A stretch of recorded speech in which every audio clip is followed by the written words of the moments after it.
Welcome and thank you for joining me tonight for another restful story from long ago. As the world outside grows still, I invite you to slow down and settle in for a soft journey through history's quieter corners. Tell me, if you'd like, where are you listening from and what time is it right now? It's a lovely thought. All of us scattered across time zones, sharing this moment. If you enjoy falling asleep to stories like this, consider subscribing. There's so much more we'll uncover together in the nights to come. Picture this. You're walking through the marble corridors of a palace that makes Versailles look like a garden shed. The air is thick with frankincense and myrrh, exotic perfumes that cost more than most people's annual income. Golden statues of gods and goddesses line the walls, their eyes seeming to follow your every move. And somewhere in these opulent chambers, history's most powerful rulers are orchestrating love stories so scandalous they were talking about a world where a single'd make modern tabloids blush. A kiss could start a war, where marriages were strategic weapons more powerful than any army, and where the bedroom was quite literally the most dangerous room in the palace. These weren't just random hookups or casual flings. These were calculated seductions that reshaped the ancient world, love affairs that built empires and brought them crashing down. Now, you might be thinking, come on, how seductive could ancient Egypt really be? Weren't they just mummified pharaohs obsessed with the afterlife? Well, prepare to have your mind completely blown, because what I'm about to reveal will shatter everything you thought you knew about ancient Egyptian romance. We're talking about a civilization that invented luxury as we know it, where seduction was an art form more refined than anything we see today. In this deep dive, I'm going to walk you through the most jaw-dropping stories of passion, betrayal, and political intrigue that unfolded along the banks of the Nile.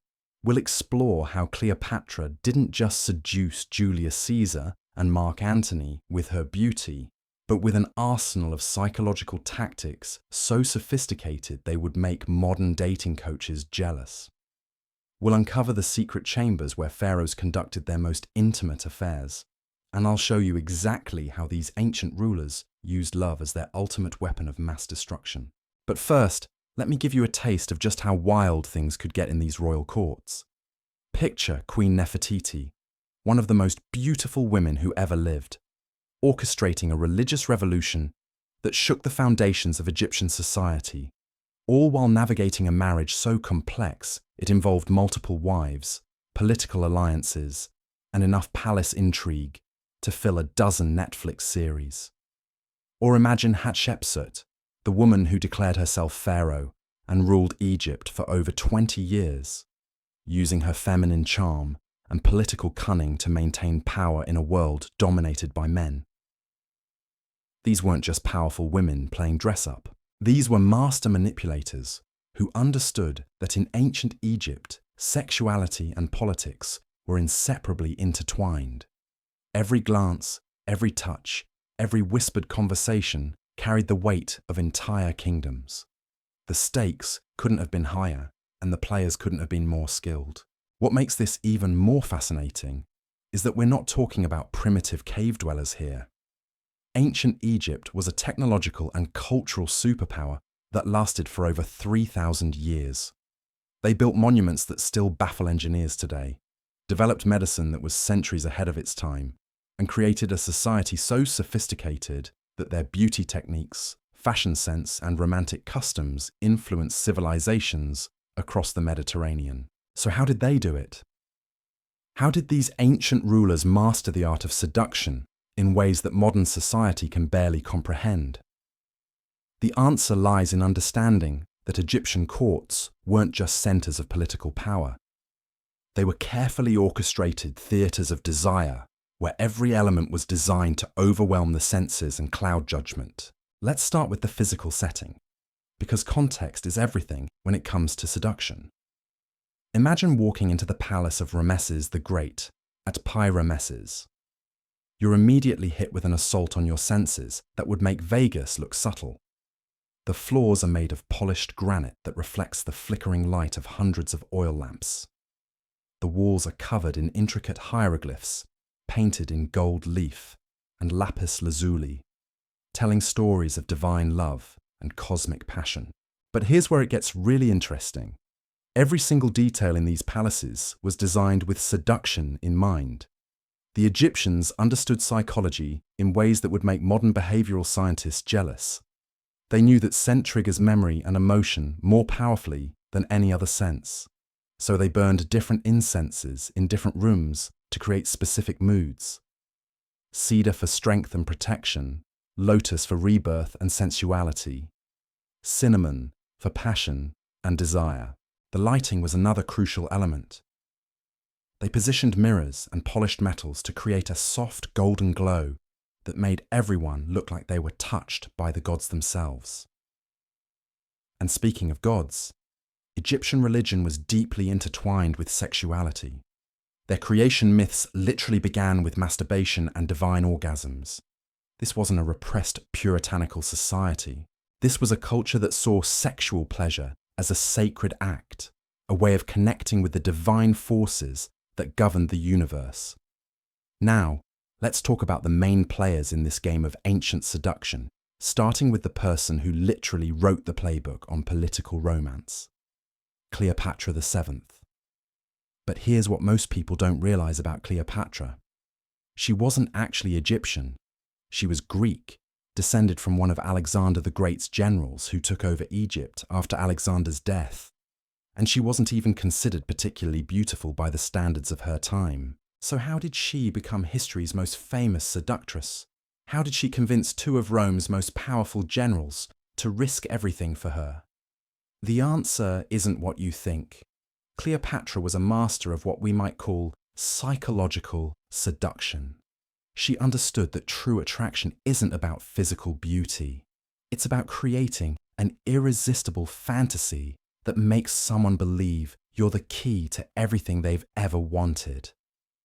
When Julius Caesar first arrived in Alexandria, he was expecting to meet a desperate queen begging for Roman protection. Instead, Cleopatra had herself smuggled into his presence wrapped in a carpet, creating an entrance so dramatic and unexpected that it immediately shifted the power dynamic. She wasn't the supplicant, she was the prize. From that moment, Caesar wasn't just meeting with a foreign ruler, he was being seduced by a living goddess. But Cleopatra's genius went far beyond theatrical entrances.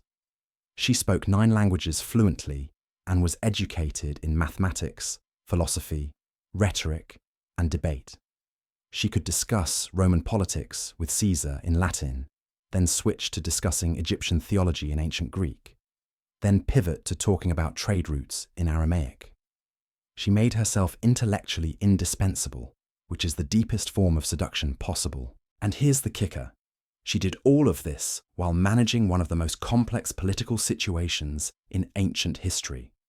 Egypt was caught between the rising power of Rome and its own 3,000-year-old traditions.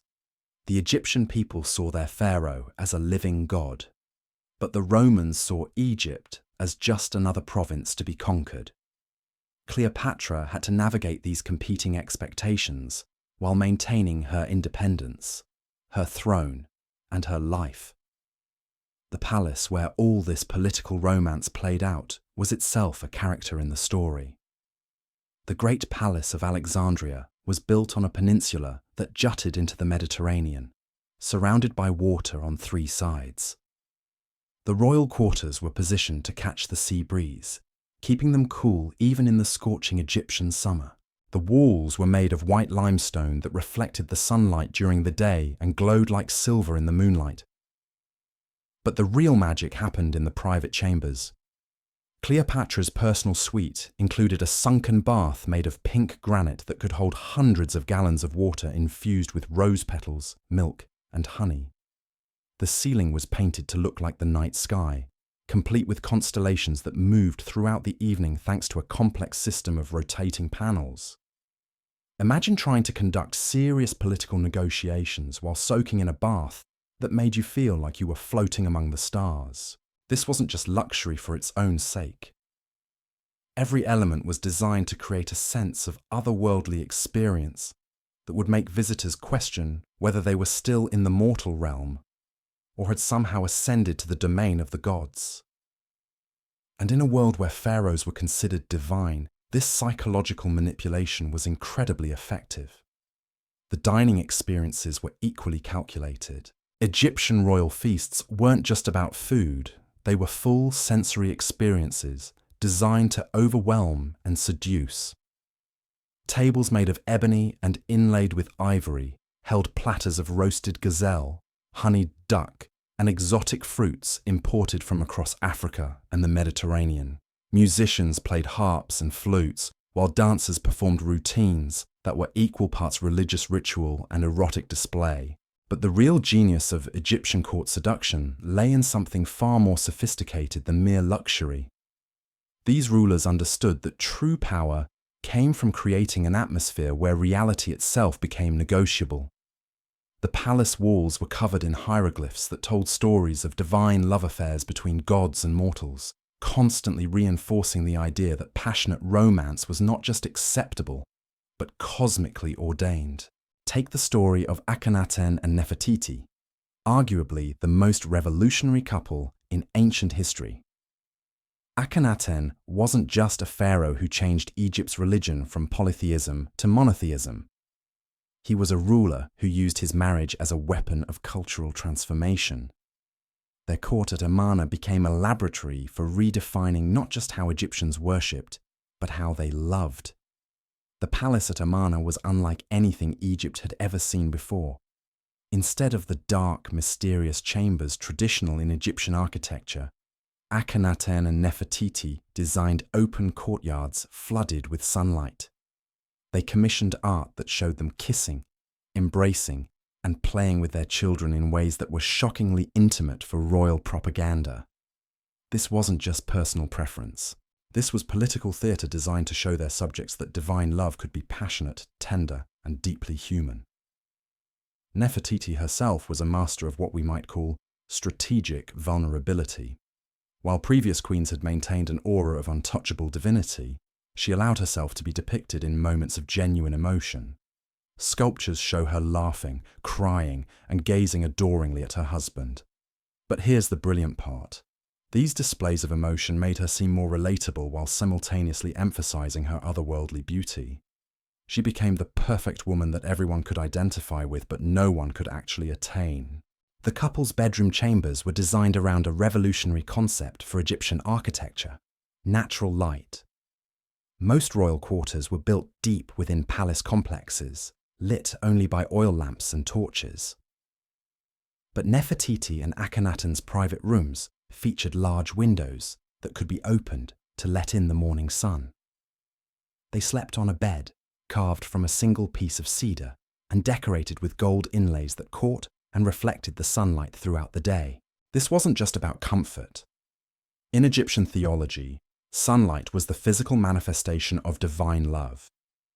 By literally making love in the light of the sun god, they were positioning their relationship as a sacred act that blessed their entire kingdom. Every intimate moment became a religious ritual. Every kiss became a prayer. Every embrace became a cosmic event that maintained the balance between heaven and earth. But perhaps no Egyptian ruler understood the psychology of seduction better than Hatshepsut, the woman who managed to rule Egypt as pharaoh for over 2 decades in a completely male-dominated society. Her story reveals just how sophisticated ancient Egyptian gender politics really were, and how a brilliant woman could manipulate cultural expectations to achieve the impossible. Hatshepsut's rise to power began when she married her half-brother Thutmose II, a common practice in royal families designed to keep bloodlines pure and prevent succession disputes. When Thutmose died young, his heir was still a child, making Hatshepsut the regent. This is where most royal widows would have gracefully stepped aside once the young pharaoh came of age. Hatshepsut had other plans. She began by gradually incorporating masculine symbols into her royal imagery while maintaining her feminine appeal. Early in her regency, she appeared in traditional queen's clothing, but wore the pharaoh's crown. Then, she started commissioning statues that showed her with a false beard, the traditional symbol of pharaonic authority, while keeping her obviously feminine body shape. She was literally redefining what it meant to be a ruler in Egypt. Her palace at Deir el-Bahari was a masterpiece of architectural seduction. Built into the cliffs of the Valley of the Kings, it seemed to emerge organically from the rock itself. The approach involved a series of terraced ramps that forced visitors to climb slowly upward, creating a sense of pilgrimage and anticipation.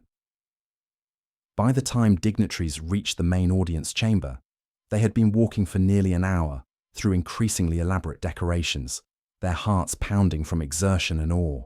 The throne room itself was positioned to take advantage of a natural acoustic phenomenon. When Hatshepsut spoke from her throne, her voice seemed to come from everywhere at once, echoing off the limestone voice of the gods themselves. Walls in ways that made her sound like the Imagine being a foreign ambassador, exhausted from the climb, overwhelmed by the architectural magnificence, and then hearing this divine feminine voice seeming to speak directly into your soul. But Hatshepsut's real genius was in how she handled the fundamental contradiction of her position. She was claiming absolute authority in a society that believed pharaohs were male gods incarnate. But she couldn't simply pretend to be a man without losing the very feminine qualities that made her politically unique. So she created an entirely new category, the female pharaoh, who was simultaneously masculine and feminine, mortal and divine, traditional and revolutionary. Her private quarters reflected this duality in fascinating ways. She maintained separate chambers for her roles as pharaoh and as woman.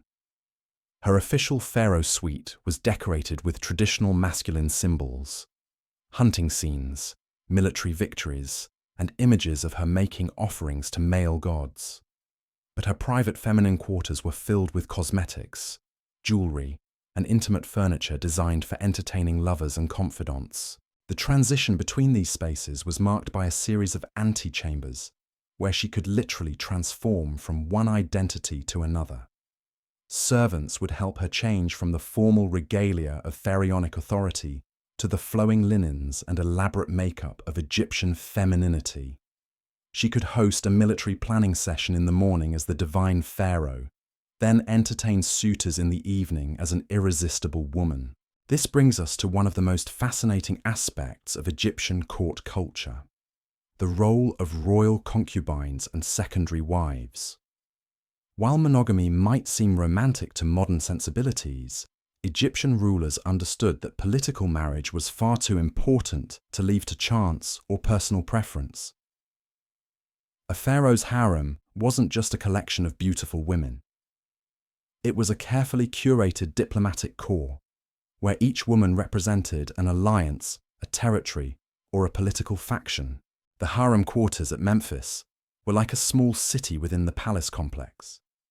Each major wife had her own suite of rooms, her own servants, and her own political responsibilities. But this wasn't a prison where women competed desperately for the pharaoh's attention.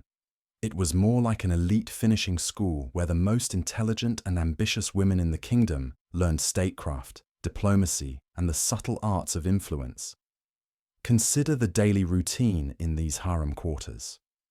Mornings began with elaborate beauty rituals that could take hours to complete. Women would bathe in pools filled with water, infused with rose petals and aromatic oils, then spend time applying makeup that was both cosmetic and magical. Egyptian cosmetics weren't just about looking attractive. They were believed to have protective properties that could ward off evil spirits and enhance the wearer's natural charisma. The kohl that lined their eyes wasn't just dramatic makeup. It was made from antimony and lead compounds that were thought to give the wearer the ability to see into men's souls. The red ochre on their lips was believed to make their words more persuasive and their kisses more memorable. Even their nail polish had mystical properties, with different colors representing different magical intentions. But the real education happened in the afternoon salons, where these women would gather to discuss politics, philosophy, and strategy. The pharaoh's wives weren't just decorative ornaments waiting for their turn in the royal bed. They were active participants in governing the kingdom, each bringing intelligence networks, economic resources, and diplomatic connections from their home regions. When a pharaoh visited the harem quarters, he wasn't just indulging in personal pleasure, he was conducting state business in the most intimate possible setting. A casual conversation over wine might determine military strategy. A pillow talk session might result in new trade agreements. A romantic dinner might decide the fate of entire provinces. The architecture of these intimate spaces was designed to facilitate exactly this kind of multifaceted interaction. Rooms flowed seamlessly from formal audience chambers to intimate dining spaces to private bedchambers. A conversation could begin with the pharaoh receiving an official report from one of his wives about conditions in her home province, then gradually transition to personal matters as they moved from public spaces to increasingly private ones. The furniture itself was designed to blur the lines between business and pleasure. Beds that could also serve as conference tables, bathing pools that were also spaces for private diplomatic meetings. Even the gardens were designed with hidden alcoves where sensitive political discussions could take place under the pretense of romantic strolls. This integration of sexuality and statecraft reached its peak during the reign of Ramesses II, who ruled Egypt for 67 years and fathered over 100 children with dozens of wives and concubines. His palace at Pyramesses was essentially a small city dedicated to the proposition that royal pleasure and political power were inseparable. The scale of Ramesses' romantic operations was staggering. His main palace complex covered over 25 square kilometers and housed not just his immediate family, but an entire ecosystem of wives, concubines, children, servants, advisors, and diplomatic guests. The harem quarters alone employed over 1,000 people, from beauticians and musicians to teachers and spies. But Ramesses understood that managing this complex web of relationships required more than just royal authority. It required genuine charm, emotional intelligence, and an almost superhuman ability to make each person feel special and valued. His private chambers were equipped with detailed records of every woman's preferences, family background, political connections, and personal history. He could greet a minor wife by name, ask about her sick mother, and remember exactly which type of wine she preferred. This wasn't just impressive memory. It was calculated seduction on an industrial scale. By making each woman feel individually cherished and politically important, Ramesses created a network of loyalty that extended far beyond the palace walls. Every wife became an ambassador for his reign in her home region. Every concubine became a source of intelligence about potential threats or opportunities. The daily schedule in Ramesses' palace read like a masterclass in time management and emotional manipulation. He would begin each day with official court business, demonstrating his authority and competence to visiting dignitaries.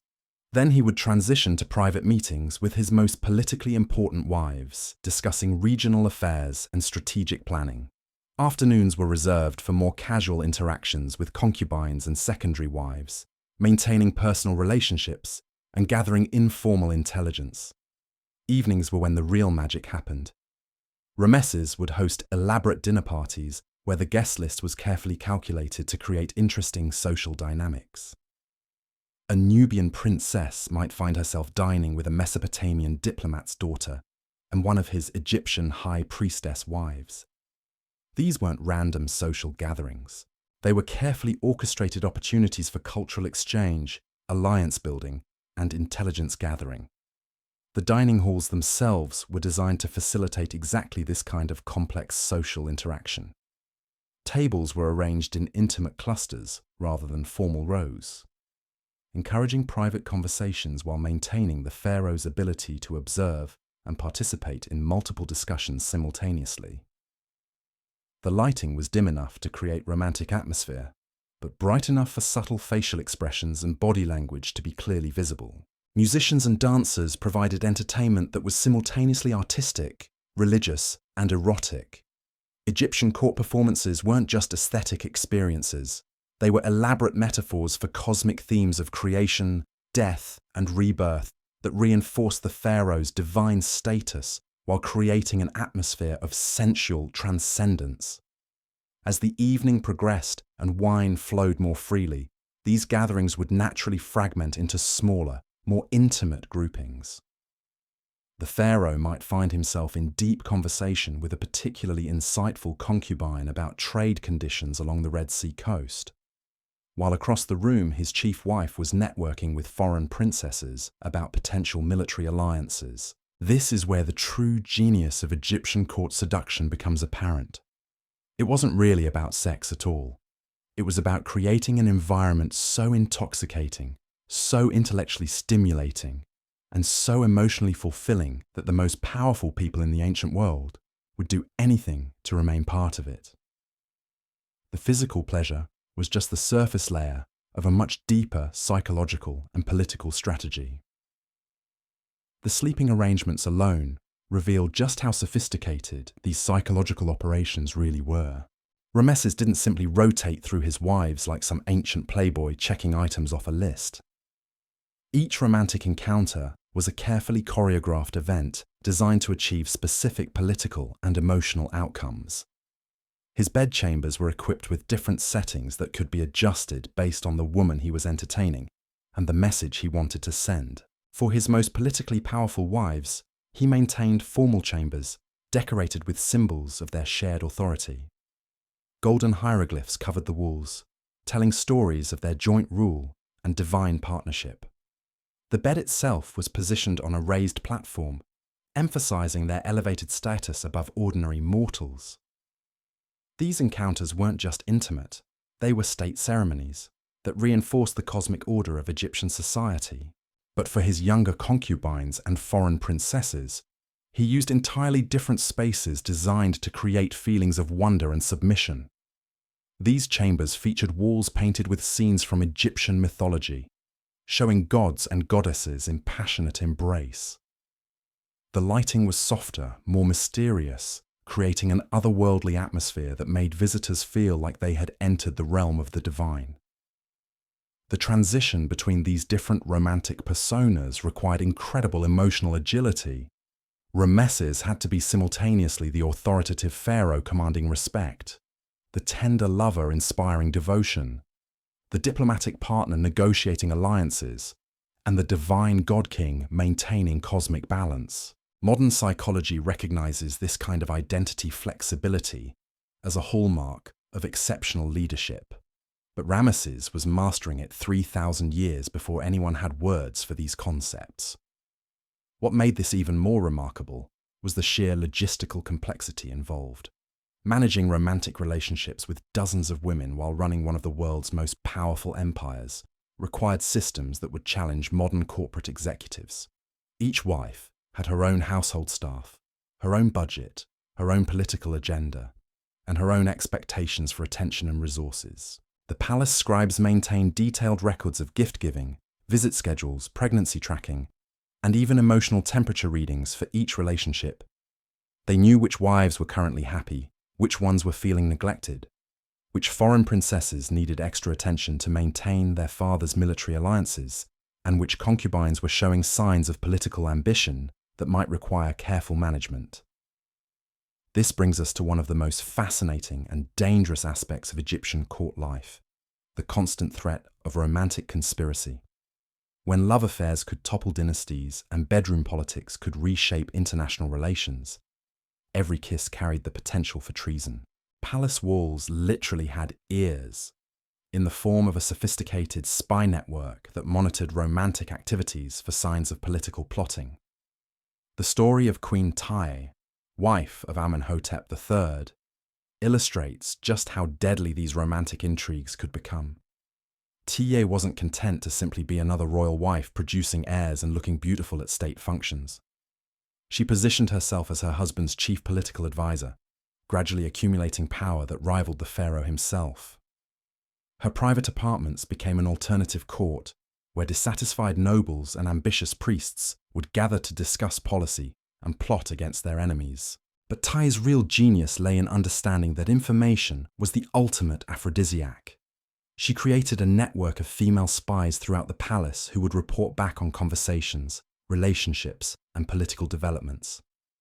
A casual comment from a concubine about her home province's grain harvest might reveal potential famine conditions. A foreign princess's homesickness might indicate her father's growing dissatisfaction with Egyptian policies. This intelligence network operated through the very systems designed for romantic pleasure. The communal baths where women gossiped while beautifying themselves became informal intelligence briefings. The evening entertainment sessions where musicians and dancers performed became opportunities to observe foreign dignitaries' reactions to subtle political messages embedded in the performances. The massage chambers where palace women relaxed after long ceremonial events became confession booths, where alcohol and physical relaxation loosened tongues and revealed secrets.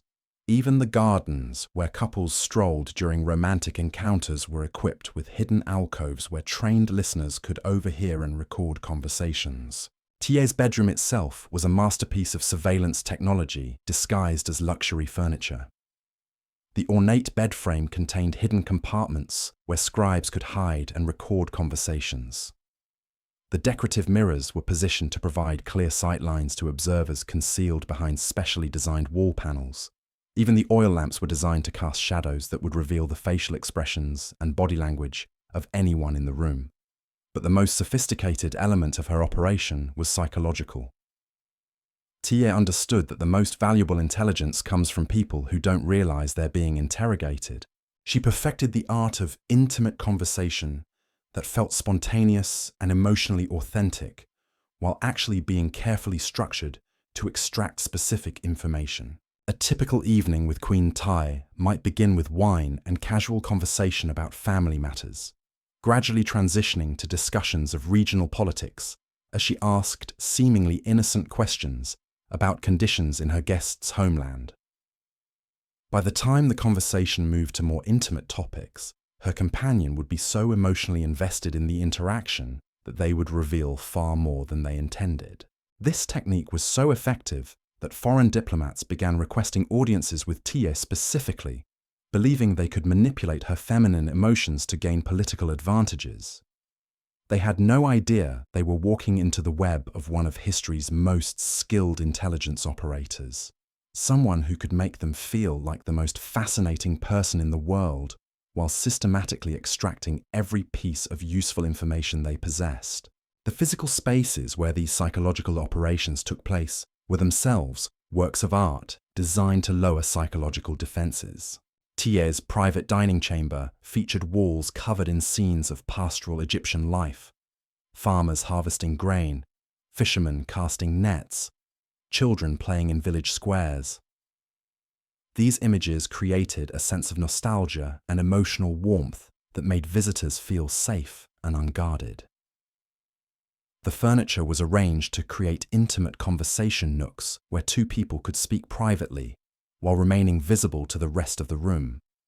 This gave guests the illusion of privacy, while actually ensuring that their conversations could be observed and, when necessary, interrupted if they moved into dangerous territory. The serving staff were all trained in subtle observation techniques, able to remember and report exact conversations while appearing to be focused solely on their duties. A servant pouring wine might position themselves to overhear a crucial exchange about military movements. A musician might adjust their performance to cover or enhance specific portions of political discussions. Even the timing of meals was carefully calculated to maximize information gathering. Thiers knew that people revealed the most sensitive information during specific emotional states, the relaxation that followed good food and wine, the vulnerability that came with physical exhaustion, the openness that emerged during moments of genuine emotional connection. But perhaps the most remarkable aspect of these operations was how they balanced genuine affection with calculated manipulation. Thiers wasn't simply using people and discarding them. She created real emotional bonds that lasted for decades, relationships that provided both parties with authentic satisfaction while also serving larger political purposes. Her correspondence with foreign queens and princesses reveals a woman who genuinely cared about her allies' personal happiness, while simultaneously using those relationships to advance Egyptian interests. She would send birthday gifts, offer advice about child rearing, provide emotional support during difficult times, and celebrate personal achievements. These weren't just diplomatic gestures. They were investments in long-term relationships that would pay dividends for decades. The palace complex that housed all this romantic intrigue was itself a character in these stories. The royal quarters at Thebes covered nearly 40 acres, with buildings connected by covered walkways that allowed discrete movement between different areas. The architecture was designed to facilitate both public ceremony and private conspiracy, with formal audience halls that could accommodate hundreds of people, alongside intimate chambers suitable for the most sensitive conversations. The gardens were particularly sophisticated, featuring maze-like paths that created opportunities for chance encounters, while also providing multiple escape routes if conversations needed to be ended quickly. Hidden grottos offered complete privacy for the most delicate negotiations, while open pavilions allowed for romantic meetings that appeared spontaneous but were actually carefully orchestrated. The water features weren't just decorative elements. The sound of flowing water provided natural sound masking that prevented conversations from being overheard, while the pools and fountains created opportunities for the kinds of accidental encounters that could blossom into romantic relationships or political alliances. Even the plant selections were strategic. Certain flowers released stronger fragrances at different times of day, allowing skilled operators to schedule meetings when the natural aromatherapy would be most conducive to the emotional state they wanted to create. Jasmine for evening romance, lotus for morning clarity, rose for afternoon negotiations. The lighting systems were equally sophisticated, using combinations of oil lamps, polished metal reflectors, and strategically placed windows to create different moods throughout the day. Dawn meetings bathed in golden sunlight for hope and new beginnings. Afternoon sessions in soft, diffused light for serious discussions. Evening encounters in flickering lamplight for mystery and seduction. But the real masterpiece was the acoustic design. The palace architects understood how sound traveled through different materials and spaces, creating chambers where whispers could be heard clearly across the room, alongside others where normal conversation remained completely private. A skilled operator could position themselves in locations where they could overhear multiple conversations simultaneously while appearing to be focused on something entirely different. The result was a physical environment that seemed designed for pleasure and relaxation, while actually functioning as one of the most sophisticated intelligence-gathering operations in the ancient world. Visitors felt pampered and honored while being systematically observed, evaluated, and when necessary, manipulated. This level of sophistication required an army of specialists who understood both human psychology and practical logistics. The palace employed professional courtesans trained in conversation techniques that could extract information without arousing suspicion. They maintained libraries of detailed personality profiles for every significant political figure in the Mediterranean world. They even had specialists in reading body language and facial expressions who could interpret the subtle signals that revealed when someone was lying or concealing important information. The training programs for these specialists were as rigorous as anything found in modern intelligence agencies. New recruits spent months learning to read and write in multiple languages, studying the political histories and cultural customs of different regions, and practicing the social skills necessary to blend seamlessly into high-level diplomatic gatherings. But the most challenging part of their education was learning to maintain their own psychological balance while constantly manipulating others. These operations required people who could form genuine emotional connections while never losing sight of their larger political objectives. They had to be simultaneously authentic and calculating, warm and cold, trustworthy and deceptive. The psychological toll of this lifestyle was enormous. Palace records describe elaborate rituals designed to help operatives maintain their mental health and emotional stability. They had access to priests who specialized in psychological counseling, medical treatments for stress-related ailments, and regular retreats where they could temporarily escape the constant pressure of court intrigue. Yet despite these challenges, The system produced some of history's most remarkable individuals, people who could navigate the most complex political situations with grace and skill, who could inspire genuine loyalty while pursuing ruthless objectives, who could create beauty and pleasure while orchestrating grand strategies that shaped the course of human civilization. The legacy of these ancient seduction masters extended far beyond their own lifetimes. The techniques they developed for combining romance and politics influenced court cultures throughout the Mediterranean world. Greek city-states adopted Egyptian approaches to diplomatic marriage. Roman emperors borrowed palace designs and entertainment formats. Even medieval European courts would eventually incorporate elements that trace back to the romantic innovations of ancient Egypt. But perhaps their most lasting contribution was demonstrating that human sexuality, rather than being something separate from serious political and intellectual activity, could actually be integrated with statecraft in ways that enhanced both. They proved that pleasure and power, rather than being opposites, could be combined to create something greater than either could achieve alone. Modern political scientists are just beginning to understand the sophistication of these ancient systems. Recent archaeological discoveries have revealed the extent to which Egyptian palace complexes were designed around psychological principles that wouldn't be formally recognized until the development of modern behavioral science. Their understanding of group dynamics, individual motivation, and social influence was centuries ahead of their time. The question that haunts historians is how much of this knowledge was lost when these civilizations fell. How many techniques for understanding and influencing human behavior disappeared into the sand along with the palaces that housed them? How much wisdom about the integration of personal relationships and political strategy was buried with the queens and pharaohs who perfected these arts? What we do know is that the romantic courts of ancient Egypt represented one of humanity's most ambitious experiments in combining individual fulfillment with collective achievement. They created systems that honored both personal desire and political necessity, that celebrated both individual uniqueness and social harmony, that recognized both human passion and divine responsibility.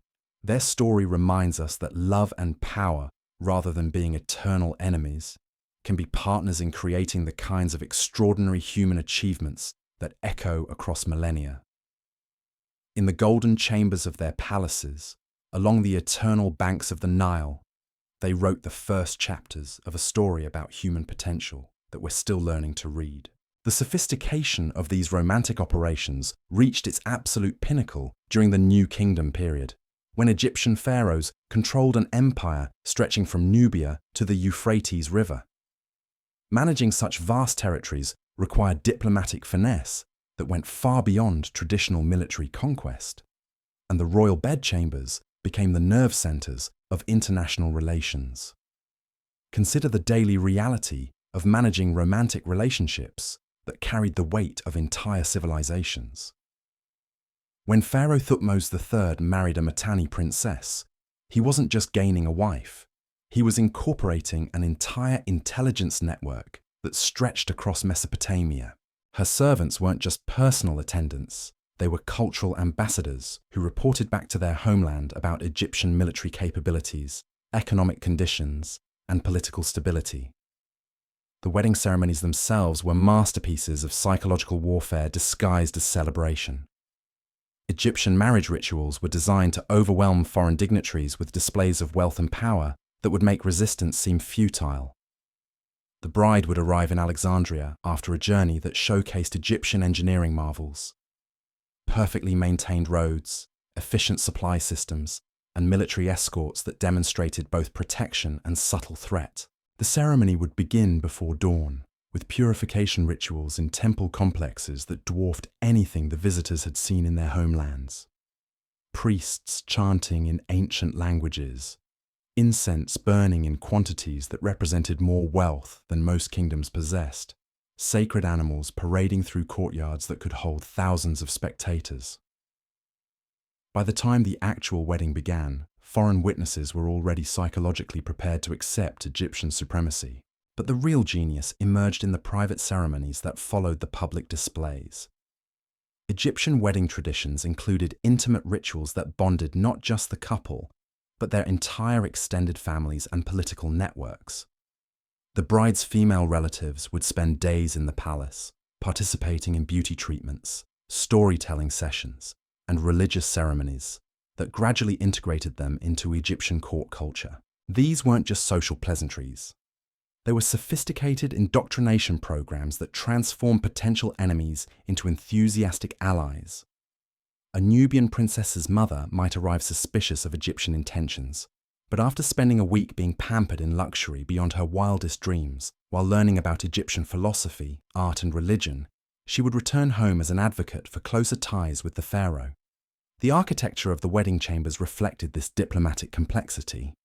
The bridal suite wasn't just a bedroom, it was a carefully designed environment for cultural fusion.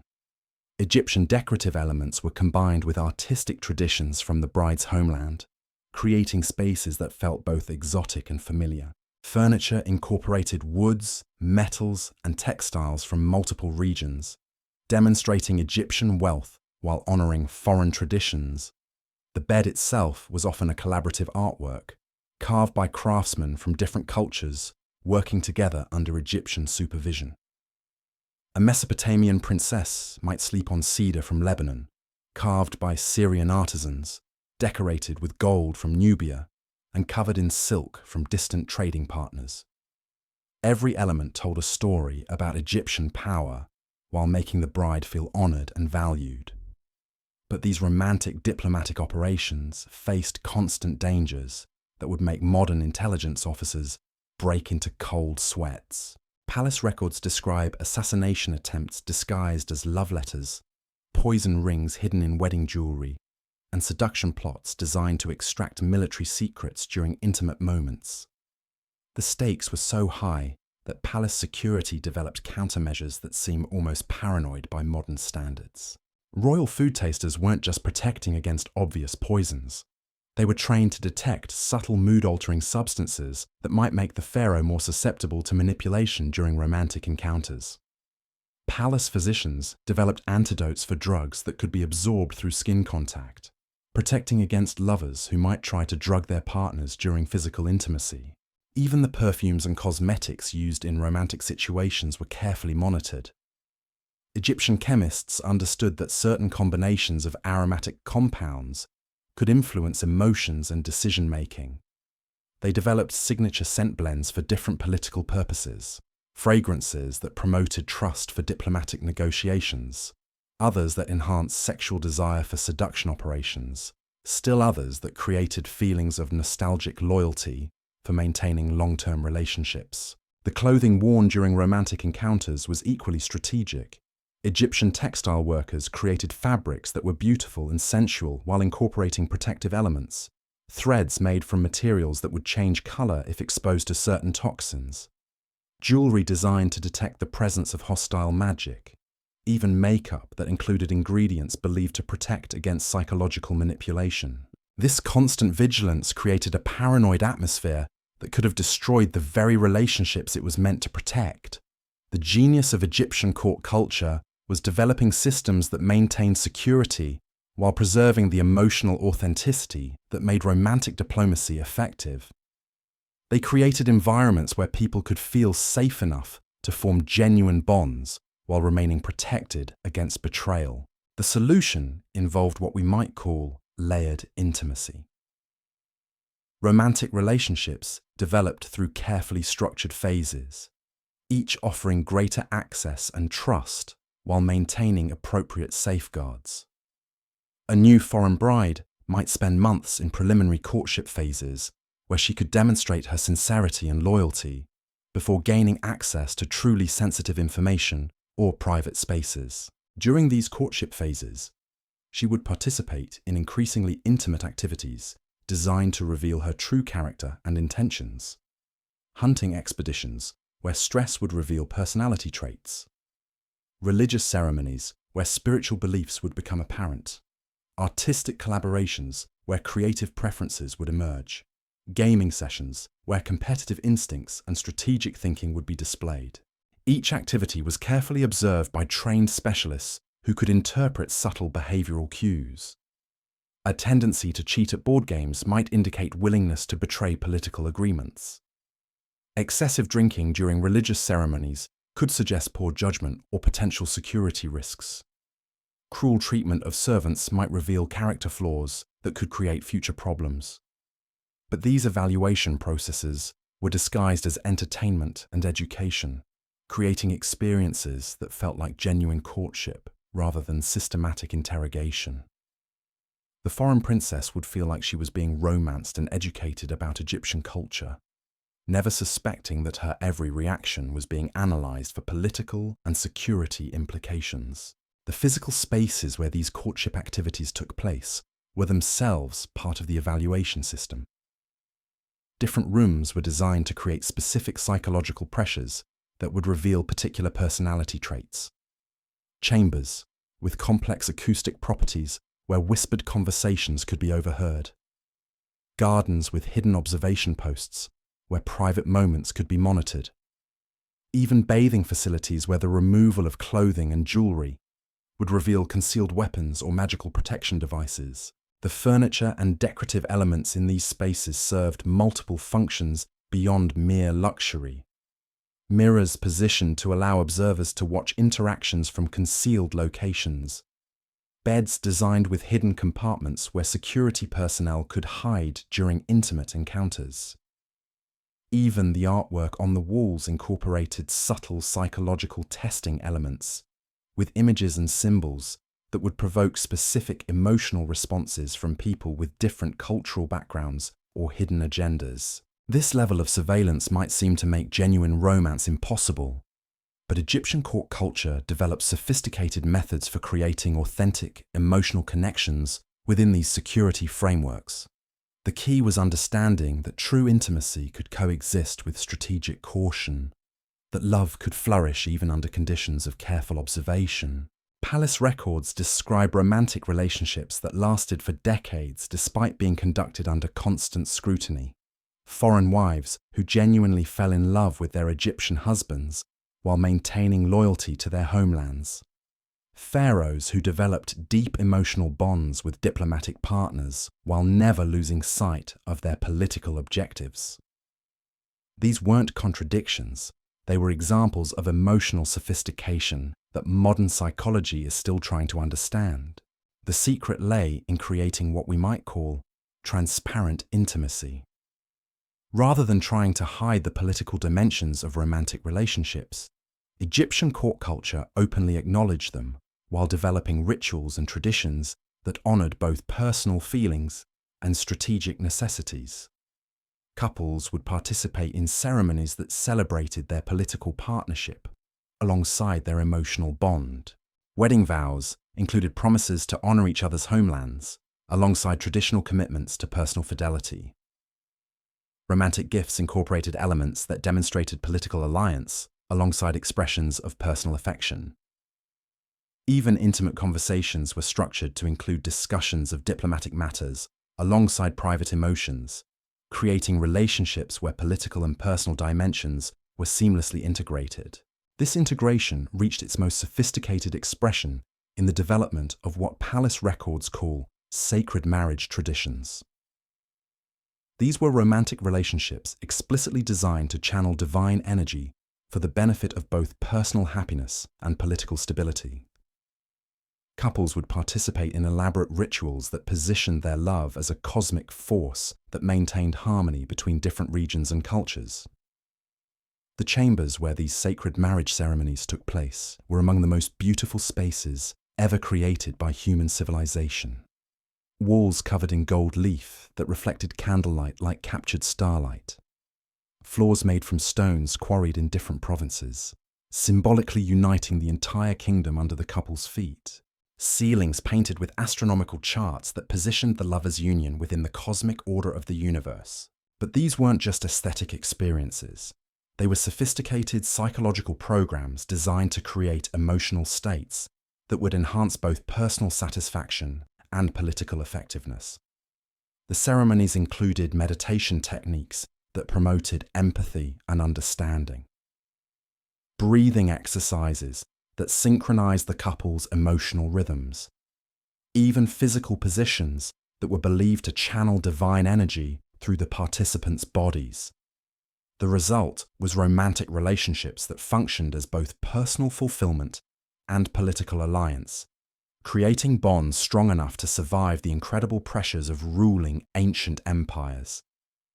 These couples didn't just love each other, they became collaborative partners in managing some of the most complex political situations in human history. The daily routines of these power couples revealed just how thoroughly they integrated romance and statecraft.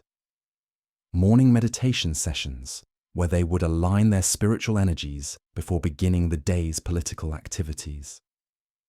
Breakfast meetings, where they would discuss regional intelligence reports while feeding each other exotic fruits. Evening rituals, where they would review diplomatic correspondence while massaging perfumed oils into each other's skin. Their private quarters were designed to facilitate this integration, with spaces that could transform seamlessly from intimate retreat to diplomatic conference room. Furniture that could be rearranged to create different atmospheres for different activities. Lighting systems that could shift from romantic ambience to serious discussion environment. Even decorative elements that could be adjusted to reflect different cultural traditions, depending on which foreign dignitaries were being entertained. The servants who maintained these spaces were trained in protocols that honored both the romantic and political dimensions of royal relationships. They knew when to provide privacy for intimate moments and when to remain available for urgent political communications. They could prepare spaces for romantic dinners that might transition into treaty negotiations.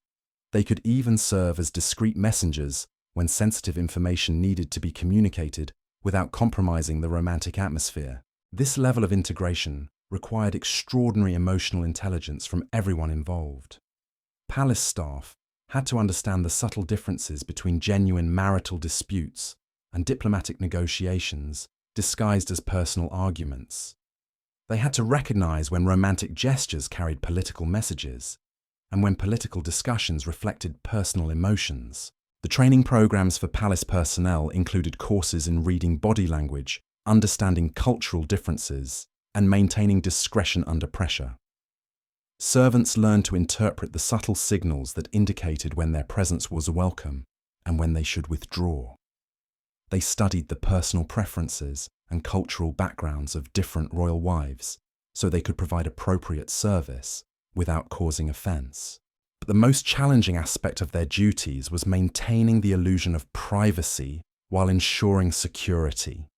Royal couples needed to feel like they could express genuine emotions and share intimate thoughts, but palace security required constant monitoring for potential threats.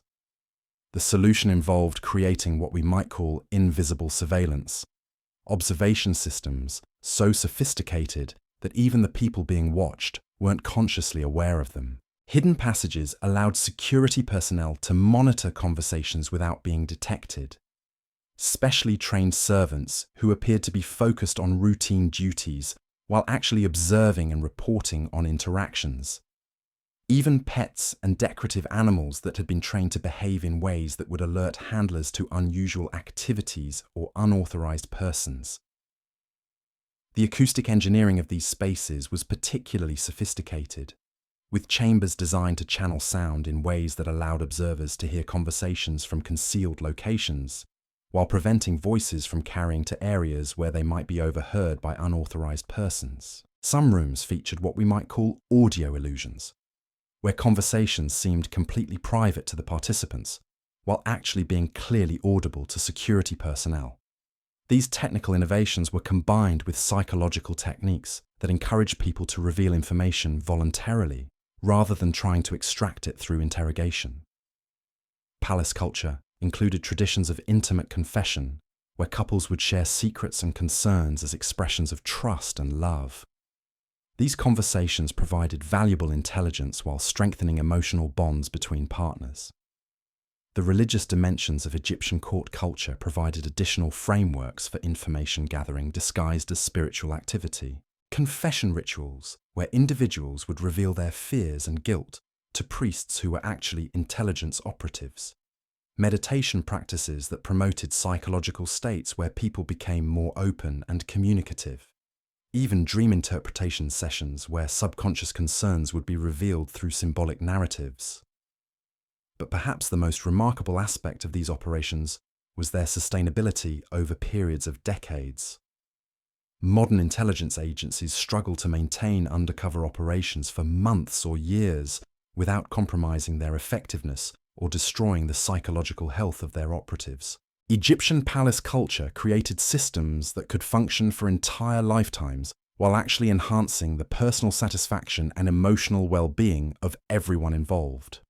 The secret lay in understanding that the most effective manipulation is often indistinguishable from genuine care and affection. Palace personnel weren't just pretending to serve their masters, they were creating environments where everyone's needs were genuinely met, while larger political objectives were simultaneously achieved. The foreign princess wasn't being deceived about Egyptian intentions. She was being offered genuine partnership in managing complex international relationships.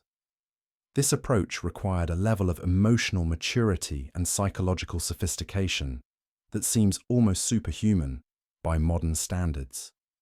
Palace records describe individuals who could maintain multiple romantic relationships while ensuring that each partner felt uniquely valued and loved. Diplomatic operatives who could form genuine friendships with foreign agents while never compromising their loyalty to Egyptian interests. The training required to develop these capabilities began in childhood and continued throughout entire careers. Young palace servants would spend years learning to read emotional cues, understand cultural differences, and maintain psychological balance under stress. They studied philosophy, psychology, and even what we might call early forms of behavioral science. But the most important part of their education was learning to find genuine satisfaction in serving larger purposes while maintaining their individual identity and emotional health. They weren't being asked to sacrifice their personal happiness for political objectives. They were being taught to find personal fulfillment through contributing to something greater than themselves. This philosophical approach created palace communities where people could pursue individual desires while serving collective needs, where personal relationships could flourish within political frameworks, where love could coexist with power in ways that enhanced both rather than corrupting either. The result was a form of civilization that modern society is still trying to understand and emulate.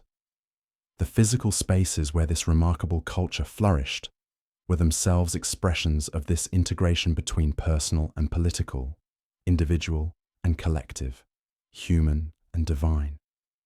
Palace complexes that felt like private homes while functioning as diplomatic centers, gardens that provided intimate retreat while serving as venues for international negotiations, even kitchens that produce meals for romantic dinners while accommodating the dietary restrictions and cultural preferences of visiting dignitaries from across the known world.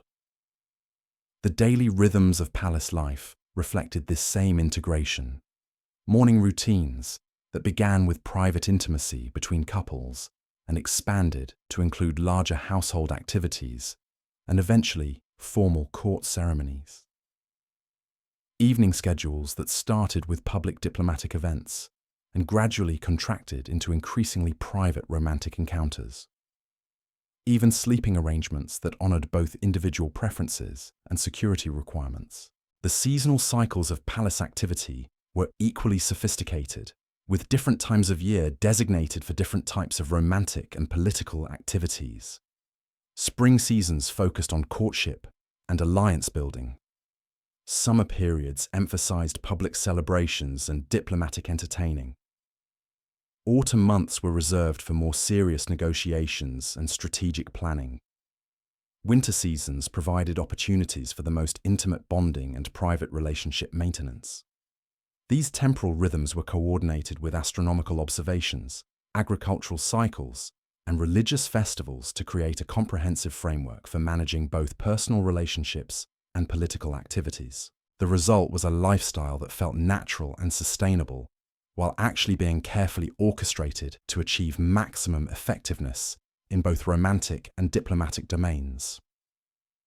The legacy of these ancient innovations extends far beyond their immediate historical impact. Modern relationship counselors are rediscovering techniques for integrating personal and professional life that were perfected in Egyptian palaces thousands of years ago. Contemporary diplomatic services are studying ancient methods for building trust and maintaining long-term international relationships through personal connection and cultural exchange. Even modern architecture and interior design are being influenced by discoveries about how physical environments can be structured to promote both intimacy and productivity, private reflection, and collaborative activity. The principle that personal happiness and political effectiveness can reinforce each other rather than competing against each other is being recognized as one of humanity's most important insights into sustainable leadership and social organization. But perhaps the most profound lesson from these ancient masters of romantic statecraft is that human beings are capable of far greater emotional and intellectual sophistication than most modern societies recognize or encourage. The men and women who created and maintained these palace cultures weren't superhuman. They were ordinary people who had been given extraordinary education and opportunities to develop their full potential. Their story suggests that the apparent conflicts between love and duty, personal desire and social responsibility, individual fulfillment and collective achievement might not be inevitable features of human existence. Instead, they might be symptoms of cultural systems that haven't yet learned to integrate these different dimensions of human experience as effectively as the ancient Egyptians managed to do along the banks of the eternal Nile. The morning rituals in these palaces weren't just about getting dressed or eating breakfast.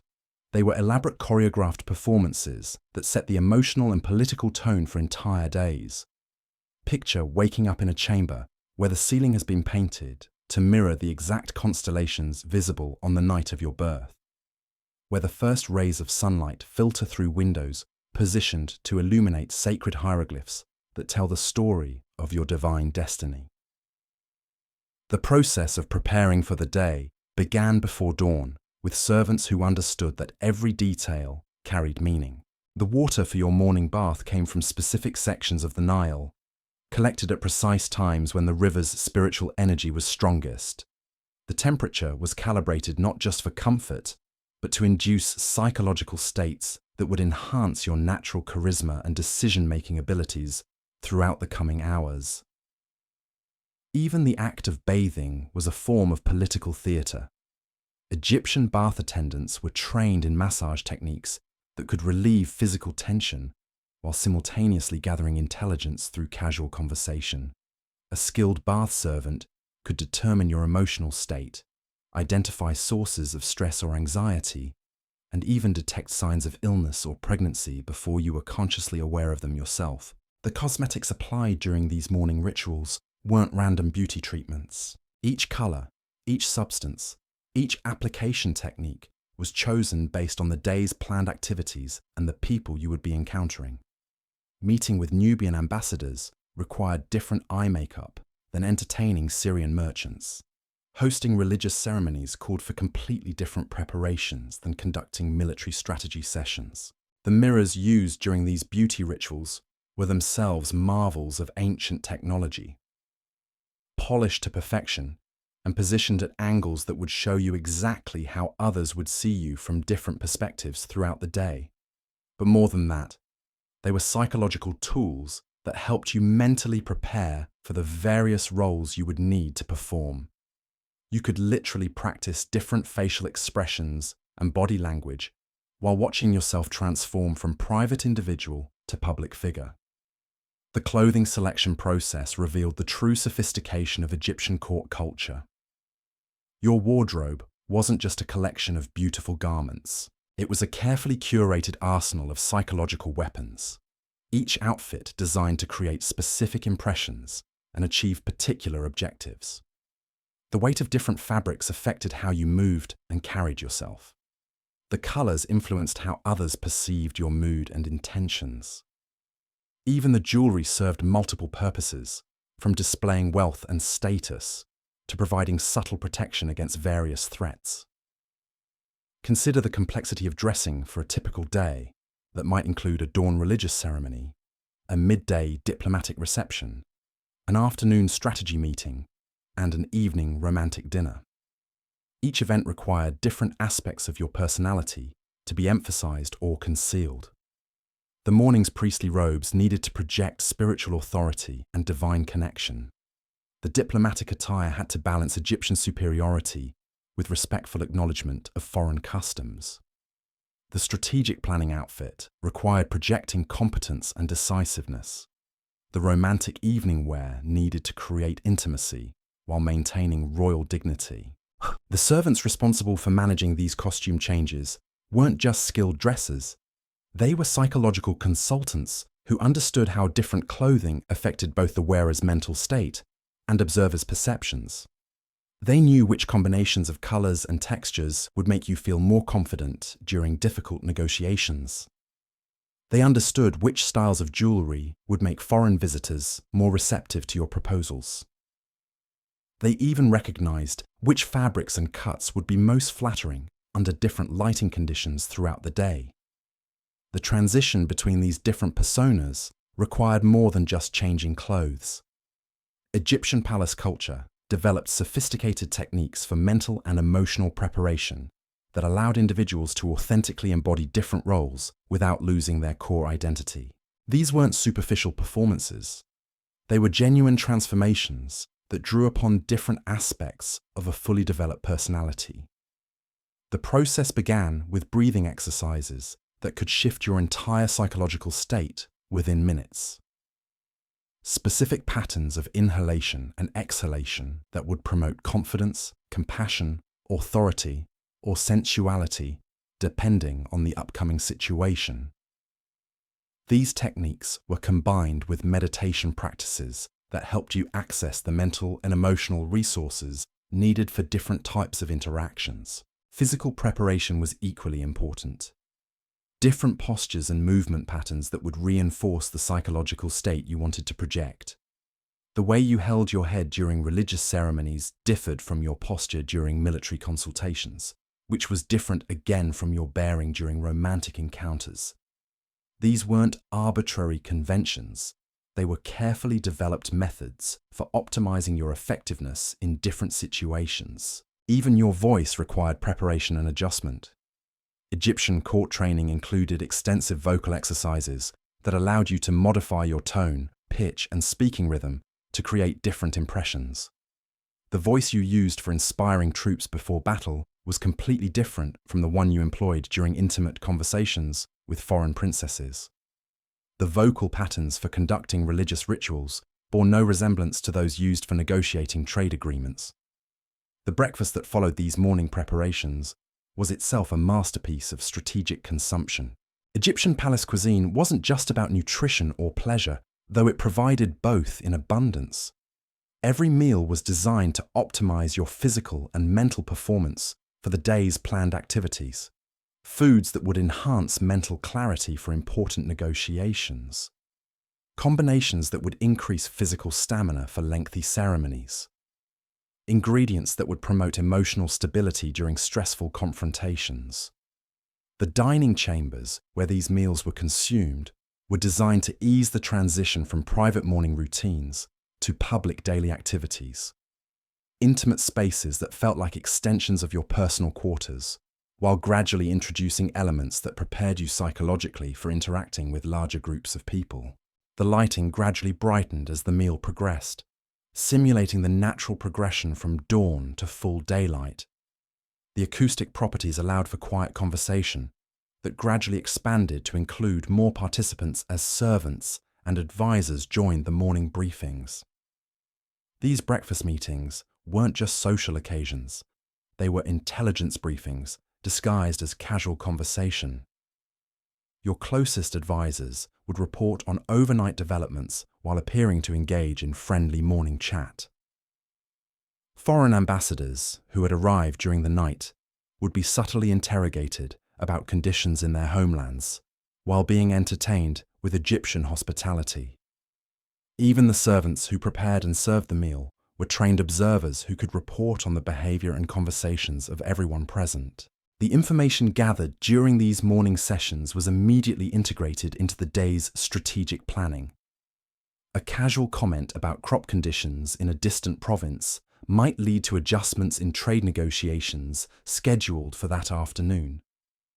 An offhand remark about political tensions in a neighbouring kingdom could influence military deployment decisions. Even personal observations about someone's health or emotional state might affect diplomatic seating arrangements or gift selections.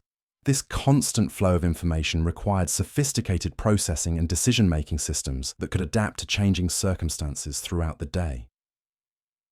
Egyptian palace administration developed methods for rapid communication and coordination that allowed for real-time adjustments to complex plans involving dozens of people and multiple competing objectives. The physical infrastructure supporting these operations was itself a marvel of ancient engineering and organizational science. Hidden passages that allowed messengers to move quickly between different areas of the palace complex without disrupting ongoing activities. Pneumatic tube systems that could deliver written messages instantly across vast distances. Even trained birds that could carry urgent communications to distant locations faster than any human messenger. But the most impressive aspect of these communication networks was their integration with the social and romantic activities that formed the public face of palace life.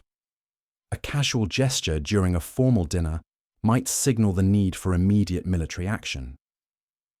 A particular piece of jewelry worn to a religious ceremony could convey complex diplomatic messages to observant foreign dignitaries. Even the selection of entertainment for evening gatherings could communicate strategic intentions to those who understood the symbolic language of Egyptian court culture. This integration of operational necessity with social pleasure created a lifestyle that was simultaneously highly efficient and deeply satisfying. Palace residents weren't sacrificing personal enjoyment for political effectiveness. They were finding ways to achieve both through increasingly sophisticated methods of combining work and pleasure, duty and desire, strategic thinking and emotional fulfillment. The afternoon activities in these palaces revealed the full complexity of this integration. Consider a typical diplomatic reception that might begin as a formal ceremony in the main audience hall, transition to a more casual gathering in the palace gardens, and conclude with intimate dinner parties in various private chambers. Each phase required different skills, different preparation, and different objectives, yet the entire sequence needed to flow seamlessly while advancing multiple strategic goals simultaneously. The formal ceremony phase was pure political theatre, designed to overwhelm visitors with displays of Egyptian power and sophistication. The audience hall itself was a statement of cultural superiority that made verbal arguments unnecessary. Visitors would enter through a series of increasingly magnificent chambers, each one larger and more elaborate than anything they had seen in their homelands. By the time they reached the pharaoh's presence, they were already psychologically prepared to acknowledge Egyptian dominance. The throne room ceremonies followed ancient scripts that had been refined over centuries to maximize psychological impact. The pharaoh's entrance was timed to coincide with specific lighting conditions that created an almost supernatural appearance. The positioning of courtiers and guards created visual compositions that reinforced themes of order, power, and divine authority. Even the sequence of speeches and responses was choreographed to build emotional tension toward moments of climactic revelation. But these formal displays were just the opening movement in much longer compositions. As the ceremony concluded and guests were invited to more casual areas of the palace, the real diplomatic work began. The transition from public formality to semi-private conversation was itself a strategic maneuver that caught visitors off guard and made them more receptive to Egyptian proposals. The palace gardens where these transitional activities took place were marvels of landscape architecture designed to promote specific psychological states. Walking paths that encouraged contemplative conversation, water features that provided natural sound masking for sensitive discussions, seating arrangements that created opportunities for both large group interactions and intimate private exchanges. Even the plant selections were chosen for their aromatic properties, with different areas of the garden featuring scents that would promote trust, relaxation, alertness, or romance as needed. The afternoon garden parties weren't random social gatherings.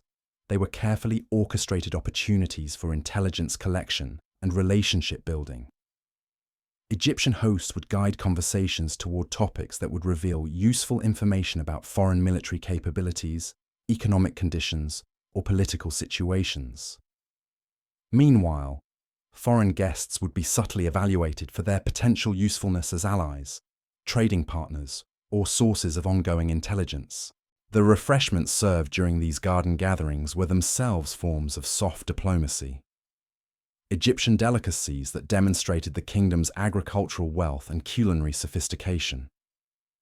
Wines from different regions that showed the extent of Egyptian trade networks. Even the serving vessels were selected to display artistic achievements and technological capabilities that would impress foreign visitors. But the real sophistication emerged in how these afternoon activities prepared participants for the evening's more intimate gatherings. The conversations begun in formal ceremonies would continue and deepen during garden walks. The relationships established during public interactions would be tested and developed through increasingly personal exchanges. The strategic objectives identified during official meetings would be pursued through social and romantic connections formed during casual entertainment. The evening transition from public entertainment to private romance was perhaps the most delicate aspect of Egyptian palace operations. The shift from diplomatic reception to intimate encounter required exceptional social skills and psychological sensitivity. Guests needed to feel that the progression was natural and spontaneous, while actually being guided through carefully planned sequences designed to achieve specific objectives. The dining arrangements for these evening gatherings revealed the full artistry of Egyptian hospitality.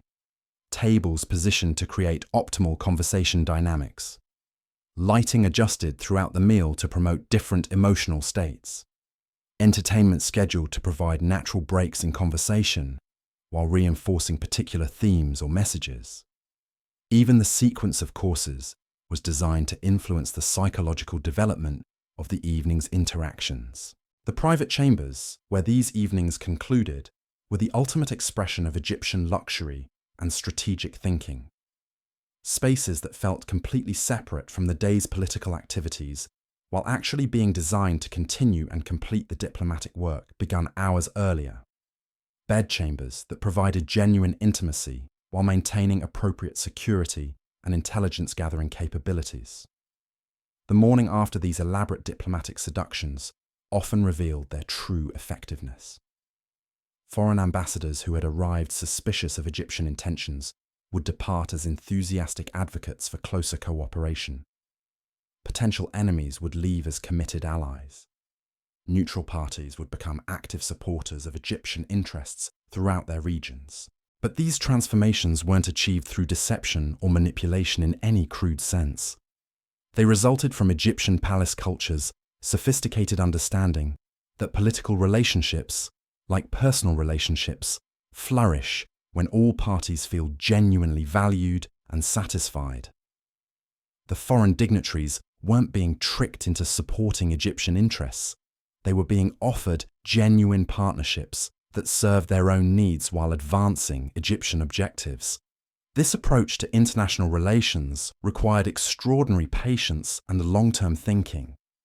Egyptian palace operations were planned not in terms of immediate tactical advantages, but in terms of strategic relationships that might develop over decades. A young foreign prince entertained at court might not become politically important in his homeland for 20 years, but the positive memories and personal connections formed during his Egyptian visit could influence his decisions throughout his entire career. The record-keeping systems that tracked these long-term relationship investments were marvels of ancient administration.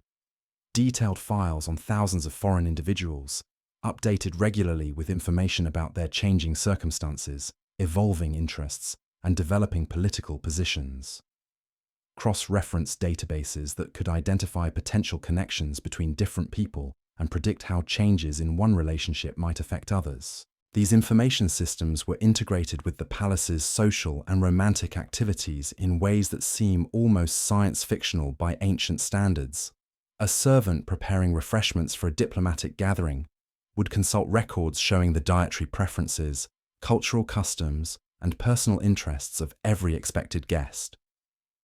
Entertainment coordinators would select musicians, dancers, and other performers based on detailed knowledge of visitors' artistic tastes and cultural backgrounds. Even the selection of romantic partners for visiting dignitaries involved sophisticated analysis of personality types, cultural expectations, and strategic objectives. Egyptian courtesans weren't just beautiful and charming, they were highly educated specialists who could adapt their approach based on detailed briefings about their assigned partners' psychological profiles and political situations. The training required to operate effectively within airily comprehensive. Palace personnel, these systems was extraordinarily needed to master multiple languages, understand diverse cultural customs, maintain detailed knowledge of international political developments, and possess the social skills necessary to navigate complex diplomatic situations.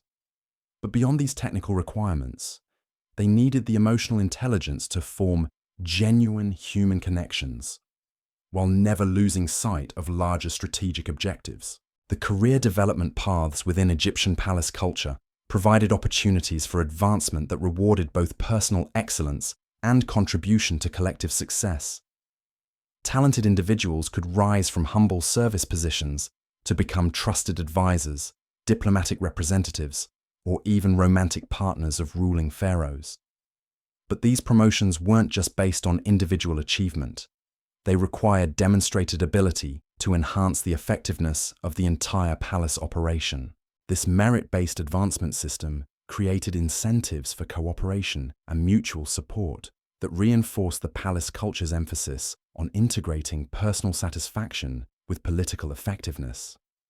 People weren't competing against each other for scarce opportunities, they were collaborating to create an environment where everyone's talents could be fully utilized and rewarded. The result was a form of civilization that seems almost utopian by modern standards, yet the archaeological evidence confirms that it actually existed and functioned successfully for over 3 millennia. Egyptian palace culture created sustainable systems for managing some of the most complex political challenges in human history while providing genuine satisfaction and fulfillment for everyone involved. The physical spaces where this remarkable culture flourished continue to inspire wonder and admiration thousands of years after their abandonment. Palace ruins that still convey a sense of the luxury and sophistication that once characterized daily life along the Nile. Temple complexes that demonstrate the integration of spiritual, political, and romantic activities that made Egyptian court culture so uniquely effective. But perhaps the most lasting legacy of these ancient masters of romantic statecraft lies not in their monuments, but in their demonstration that human beings are capable of creating societies where individual desires and collective needs reinforce rather than conflict with each other.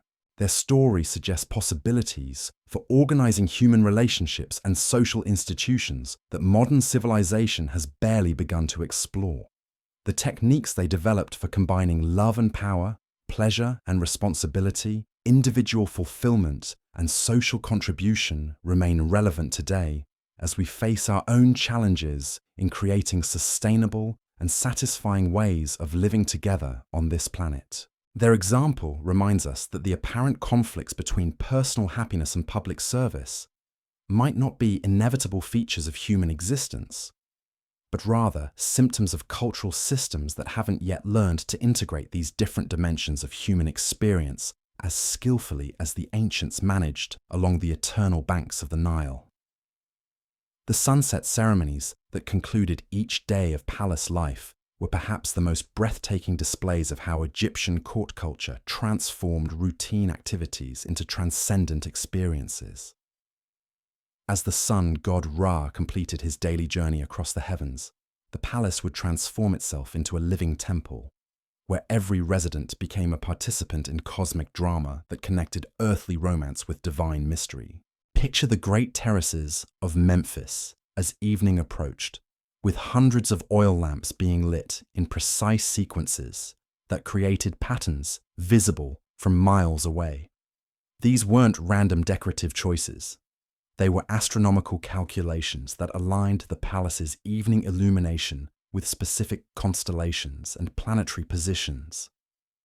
Foreign visitors would find themselves surrounded by flickering lights that seemed to mirror the heavens themselves, creating the sensation that they had somehow ascended from the mortal realm into the dwelling place of the gods. The evening transformation began in the late afternoon with servants who understood that their preparations were actually sacred rituals disguised as household maintenance. The polishing of silver mirrors wasn't just cleaning, it was preparing instruments that would capture and reflect the golden light of sunset in ways that made everyone appear divinely beautiful.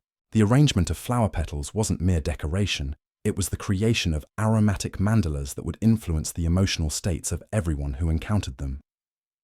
Even the seemingly mundane task of preparing evening meals became an exercise in alchemical transformation. Egyptian palace kitchens operated according to principles that combined nutritional science with mystical philosophy, creating dishes that were designed to nourish not just the body, but the soul. Spices imported from across the known world were combined according to recipes that had been refined over centuries to produce specific psychological and spiritual effects. The dining chambers where these evening feasts took place were themselves masterpieces of multi-sensory design. Tables carved from single pieces of rare wood that had been seasoned with aromatic oils for decades before being shaped into furniture. Chairs positioned at precise angles that would optimize conversation dynamics while ensuring that every guest could see and be seen to maximum advantage. Even the eating utensils were crafted from materials chosen for their symbolic properties as well as their practical functions. The progression of an evening meal in these palace dining chambers followed choreographed sequences that built emotional and psychological tension toward climactic moments of revelation or decision. The first courses might consist of light appetizers served on precious metals, while musicians played gentle background melodies that promoted relaxation and openness. As the evening progressed, the foods would become more substantial and complex, the serving vessels more elaborate, and the entertainment more dramatic and emotionally engaging. But the true artistry emerged in how these dining experiences facilitated the complex social and political interactions that were their underlying purpose. Seating arrangements that would naturally promote certain conversations while discouraging others. Timing of course, presentations that created opportunities for private exchanges during service transitions. Even the selection of wines was calibrated to influence the emotional development of different relationships throughout the evening. The palace wine cellars were themselves wonders of ancient engineering and connoisseurship. Underground chambers carved from limestone and maintained at precise temperatures that would preserve and enhance the flavors of vintages from across the Mediterranean world. But beyond their technical sophistication, these cellars represented libraries of liquid emotion, with different wines selected and aged to produce specific psychological effects when consumed in particular combinations. Egyptian wine masters understood that alcohol wasn't just a pleasant intoxicant. It was a powerful tool for social engineering that could be used to lower psychological defenses, enhance emotional connections, and facilitate the kinds of intimate conversations that formed the basis of lasting political alliances.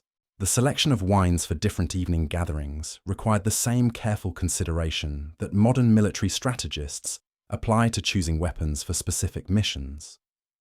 A diplomatic dinner designed to convert potential enemies into allies might begin with light, sweet wines that would promote feelings of warmth and friendship, progress to more complex vintages that would encourage deeper conversation and mutual understanding, and conclude with rare ceremonial wines that would create shared experiences of transcendence and spiritual connection.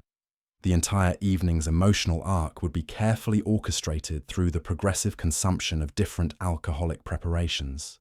The entertainment that accompanied these wine-enhanced dining experiences represented the pinnacle of ancient performance art. Egyptian court musicians weren't just skilled performers, they were psychological manipulators who understood how different musical modes and rhythmic patterns could influence human emotions and behavior. A single evening's entertainment might include compositions designed to inspire courage, promote romantic feelings, encourage philosophical reflection, and facilitate political cooperation, all seamlessly woven together in performances that felt spontaneous and emotionally authentic. The dancers who performed during these evening gatherings were equally sophisticated in their understanding of human psychology and social dynamics. Their movements weren't just aesthetically pleasing, they were carefully choreographed to tell stories, convey political messages, and create emotional responses that would support the evening's diplomatic objectives. A dance celebrating the marriage of river and desert might subtly reinforce themes of political unity between different regions. A performance depicting the love affair between gods and mortals could prepare audiences psychologically for romantic encounters that would follow the formal dinner. But perhaps the most remarkable aspect of these evening entertainments was their ability to function simultaneously as art, diplomacy, and intelligence gathering. Foreign guests would reveal their cultural values and political priorities through their reactions to different performances. Their preferences for certain types of music or dance would provide insights into their psychological makeup and potential vulnerabilities. Even their choice of companions for various entertainment activities would yield valuable information about their personal relationships and political alliances. The physical spaces where these evening activities took place were designed to facilitate this multi-layered functionality. Performance areas that could be reconfigured to create different atmospheres for different types of entertainment. Seating arrangements that promoted both group participation and intimate conversation. Acoustic properties that allowed performers to be heard clearly while enabling private exchanges between audience members. The transition from public entertainment to private romance was orchestrated with the same attention to psychological detail that characterized every aspect of Egyptian palace culture. As evening gatherings naturally fragmented into smaller groups, the palace's architectural design provided a seamless progression of spaces that became increasingly intimate and private. Guests would find themselves drawn naturally from large performance halls to smaller conversation chambers to private gardens to individual quarters, with each transition feeling spontaneous while actually being carefully guided. The private chambers where these evenings concluded were the ultimate expression of Egyptian understanding of human psychology and romantic desire. These weren't just bedrooms, they were carefully designed environments for emotional and physical transcendence that made ordinary human encounters feel like participation in divine mysteries.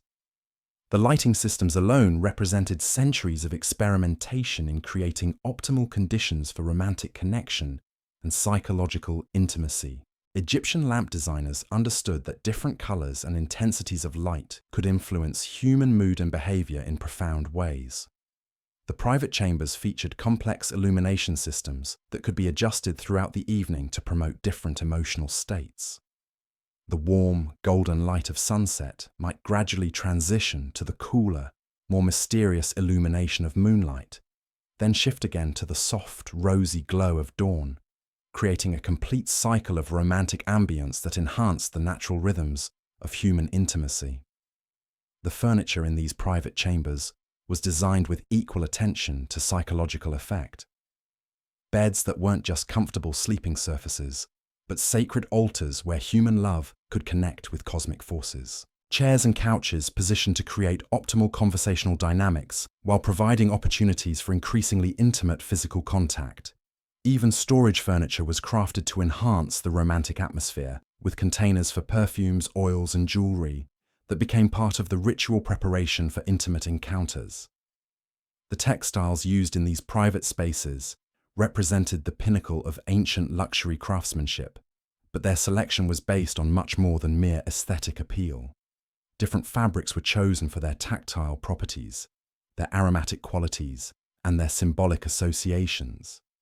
silk imported from distant lands that felt like liquid against the skin, while carrying the exotic fragrances of far-off places, linen woven from flax grown in sacred temple gardens and blessed by priests before being fashioned into sheets and curtains. Even the dyes used to colour these fabrics were selected for their mystical properties, as well as their visual impact. The morning after rituals that followed these intimate evening encounters were equally sophisticated in their understanding of human psychology and social dynamics. Egyptian palace culture recognized that the transition from romantic intimacy back to public political activity required careful management to preserve both personal satisfaction and strategic advantage.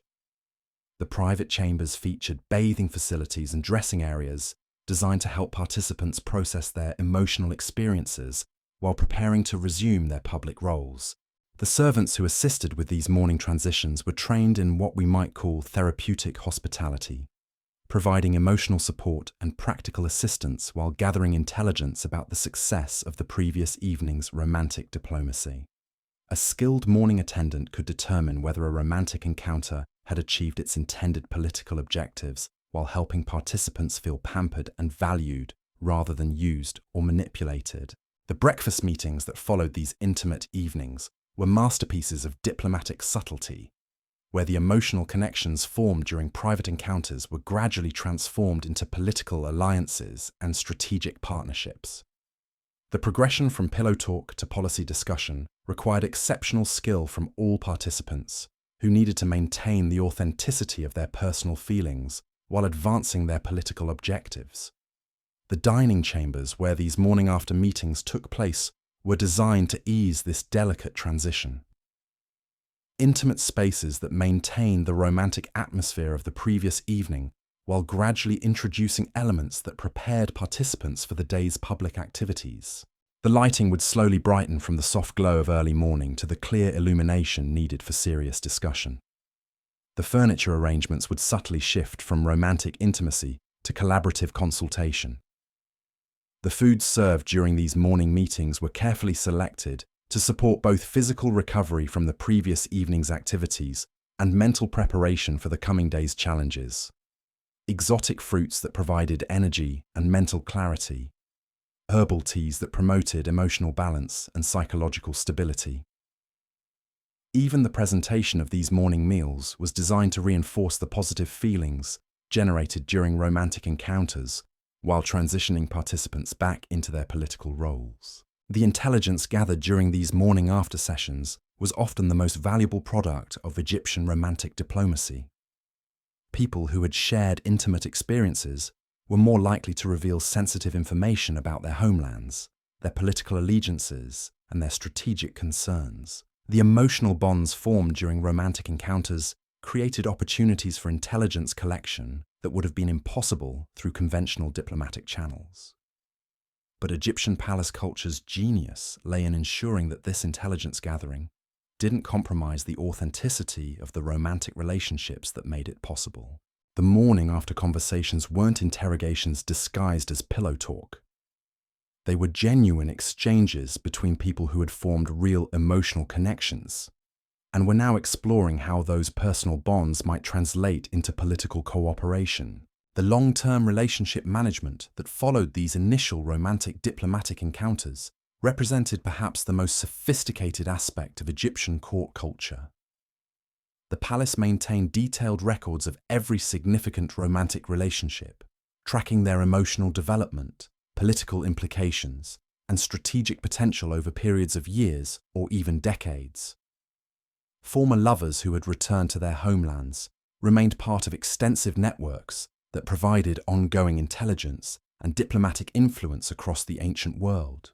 The correspondence systems that maintained these long-distance romantic relationships were marvels of ancient communication technology, encrypted messages that appeared to be personal love letters, while actually conveying sensitive political information. Gift exchange networks that facilitated both romantic gestures and intelligence operations. Even the selection of messengers for these communications was based on their ability to convey subtle emotional and political nuances that written words alone couldn't capture. The palace workshops that created these romantic diplomatic gifts represented the pinnacle of ancient craftsmanship and psychological manipulation. Jewelry designed to remind recipients of specific intimate moments while conveying political messages to anyone who understood the symbolic language of Egyptian court culture. Perfumes blended to evoke emotional memories while demonstrating Egyptian chemical sophistication to foreign courts. Even clothing and textiles were crafted to maintain romantic connections while showcasing Egyptian artistic and technological superiority. The seasonal cycles that governed these long-term romantic diplomatic operations were coordinated with agricultural patterns, religious festivals, and political developments across the ancient world. Spring gifts that would arrive to coincide with planting seasons and renewal ceremonies. Summer communications timed to influence military campaign planning. Autumn messages designed to affect harvest negotiations and trade agreements. Winter correspondence that would provide emotional warmth during the coldest and most politically dangerous months. The training programs that prepared Egyptian palace personnel for these complex, long-term relationship management operations were as sophisticated as anything found in modern diplomatic academies. Students learned to maintain emotional authenticity while pursuing strategic objectives. They mastered the subtle arts of cross-cultural communication and long-distance relationship maintenance. They even studied what we might call early forms of psychology and behavioral science to enhance their effectiveness in managing human relationships for political purposes.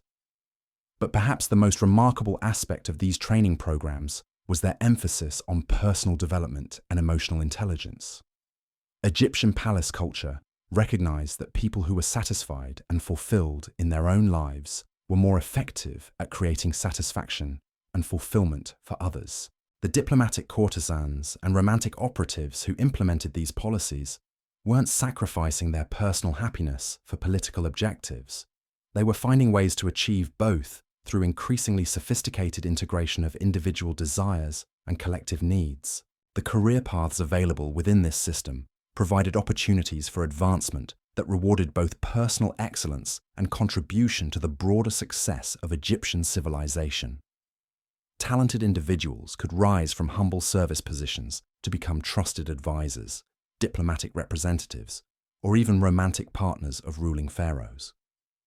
These promotions were based on demonstrated ability to enhance the effectiveness of Egypt's romantic diplomatic operations while maintaining the personal integrity and emotional authenticity that made those operations possible.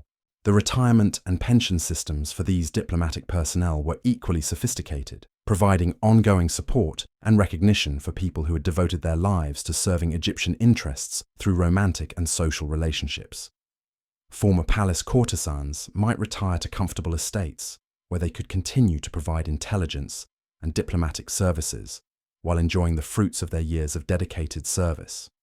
The legacy of these ancient masters of romantic diplomacy extends far beyond their immediate historical impact. Modern relationship counselors are rediscovering techniques for maintaining long-distance relationships that were perfected along the banks of the Nile thousands of years ago. Contemporary diplomatic services are studying ancient methods for building trust and maintaining international cooperation through personal connection and cultural exchange. Even modern hospitality and entertainment industries are being influenced by discoveries about how physical environments and social activities can be structured to promote both individual satisfaction and collective objectives. The principle that personal relationships and political effectiveness can enhance each other, rather than competing against each other, continues to offer insights relevant to contemporary challenges in leadership, diplomacy, and social organization.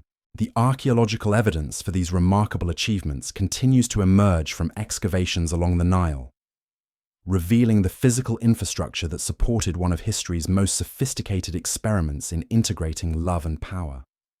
Palace complexes that demonstrate unprecedented understanding of human psychology and social dynamics. Artistic treasures that reveal the aesthetic sophistication that made Egyptian court culture so irresistibly attractive to foreign visitors. even everyday objects that show how thoroughly these principles were integrated into the daily lives of ordinary palace residents. But the most profound legacy of Egyptian romantic diplomacy may be its demonstration that human beings are capable of creating social institutions that honor both individual desires and collective needs, that celebrate both personal fulfillment and public service, that recognize both human passion and political responsibility. Their story suggests that the apparent conflicts between love and duty, pleasure and purpose, individual happiness and social contribution might not be inevitable features of human existence, but rather challenges that can be resolved through sufficient creativity, wisdom, and commitment to the full development of human potential.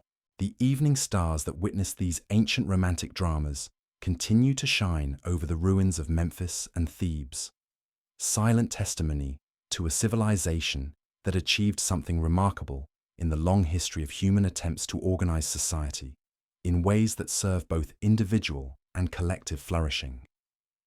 Their legacy reminds us that the search for sustainable and satisfying ways of living together on this planet might benefit from studying not just their monumental achievements in architecture and engineering, but their even more impressive accomplishments in the subtle arts of human relationship and social harmony. The whispered conversations that once echoed through those golden palace corridors, the intimate encounters that shaped the destiny of nations, the romantic intrigues that built and toppled empires, all serve as reminders that love itself, when elevated to an art form and integrated with wisdom and purpose, becomes one of humanity's most powerful tools for creating the kinds of civilizations that endure, not just in stone and metal, but in the collective memory of what human beings can accomplish when they learn to honor both the desires of the heart and the needs of the world. The dawn rituals that prepared these palace inhabitants for another day of romantic warfare were themselves elaborate productions that would make modern spa treatments look primitive by comparison. Imagine beginning each morning in chambers where the very air had been perfumed overnight by servants who burned specific combinations of resins and flowers calculated to enhance your natural pheromones. The awakening process wasn't jarring or abrupt. It was a gradual ascension from sleep that felt like emerging from divine dreams into an even more extraordinary reality. The palace architects had positioned the royal sleeping chambers to capture the first rays of sunlight at precisely calculated angles, creating natural alarm clocks that would gently illuminate different areas of the room as the sun rose. But this wasn't just practical engineering. It was spiritual choreography designed to align the occupants' awakening with cosmic rhythms that would optimize their charisma and decision-making abilities throughout the coming day. The bed linens themselves were works of art that served multiple strategic purposes. Fabrics woven from threads so fine they felt like captured moonbeams against the skin, dyed with pigments that would subtly influence the mood of anyone who saw or touched them. The colors weren't chosen randomly. They were selected and recognized how different hues could affect humans based on ancient understanding of color psychology, their emotions and behavior. Royal blue to project authority and wisdom, deep crimson to inspire passion and courage, golden yellow to evoke feelings of divine favor and prosperity. The pillows and cushions scattered throughout these sleeping chambers were filled with aromatic herbs that would continue releasing therapeutic fragrances throughout the night, ensuring that even unconscious hours contributed to the next day's romantic and political effectiveness. Lavender from the Mediterranean hills to promote restful sleep and emotional balance. Rose petals from temple gardens to enhance natural beauty and charm. Even exotic spices from distant trading posts that were believed to increase mental acuity and sexual magnetism. The awakening rituals began before the sleeper was fully conscious, with specially trained servants who could read the subtle signs of emerging awareness and begin their preparations accordingly. These weren't ordinary household staff. They were specialists in what we might call therapeutic hospitality. Individuals who understood that the transition from sleep to wakefulness was a crucial opportunity to establish the emotional and psychological tone for the entire day. The first sounds that reached the awakening royal were never harsh or jarring. Instead, carefully selected musical compositions would begin playing softly in adjacent chambers, gradually increasing in volume and complexity as consciousness returned. These weren't random entertainment choices. They were precisely calibrated psychological tools designed to promote specific mental states. Harp melodies to inspire feelings of peace and confidence, flute arrangements to encourage creativity and flexibility, percussion rhythms to build energy and determination. The morning beverages served during these awakening rituals were masterpieces of ancient chemistry that combined nutritional science with mystical philosophy. Herbal teas brewed from plants grown in temple gardens and harvested at specific lunar phases to maximize their psychoactive properties. Fruit juices pressed from produce selected not just for flavor, but for their ability to enhance mental clarity and physical vitality. Even the water used in these preparations came from sacred springs that were believed to carry the blessings of various gods and goddesses. The vessels from which these morning elixirs were consumed were themselves part of the therapeutic process. Cups carved from semi-precious stones that were thought to enhance the properties of whatever they contained. Chalices made from metals that had been blessed in religious ceremonies and infused with protective energies. Even the temperature at which these beverages were served was calculated to optimize their psychological and physiological effects. The bathing facilities where the morning purification rituals took place represented the absolute pinnacle of ancient luxury and therapeutic sophistication. These weren't simple washing areas. They were elaborate temple complexes dedicated to the transformation of ordinary human bodies into vessels worthy of divine inhabitation. The pools themselves were carved from single pieces of rare stone that had been selected for both their aesthetic beauty and their supposed mystical properties. The water that filled these morning baths was never ordinary river water, despite the Nile's sacred status. Instead, it was specially prepared liquid that had been filtered through beds of precious stones, infused with aromatic oils, and blessed by priests who understood the spiritual dimensions of physical purification. Different additives were chosen based on the day's planned activities and the bather's current emotional and physical needs. For diplomatic meetings requiring exceptional charm and persuasiveness, the bathwater might be infused with rose oil and powdered pearls that were believed to enhance natural beauty and charisma. For military strategy sessions demanding clear thinking and decisive action, different combinations of herbs and minerals would be added to promote mental acuity and emotional stability. Even for private romantic encounters, specific aromatic compounds would be selected to heighten sensual awareness and emotional receptivity. The bathing process itself was a carefully choreographed ritual that served multiple purposes beyond mere cleanliness.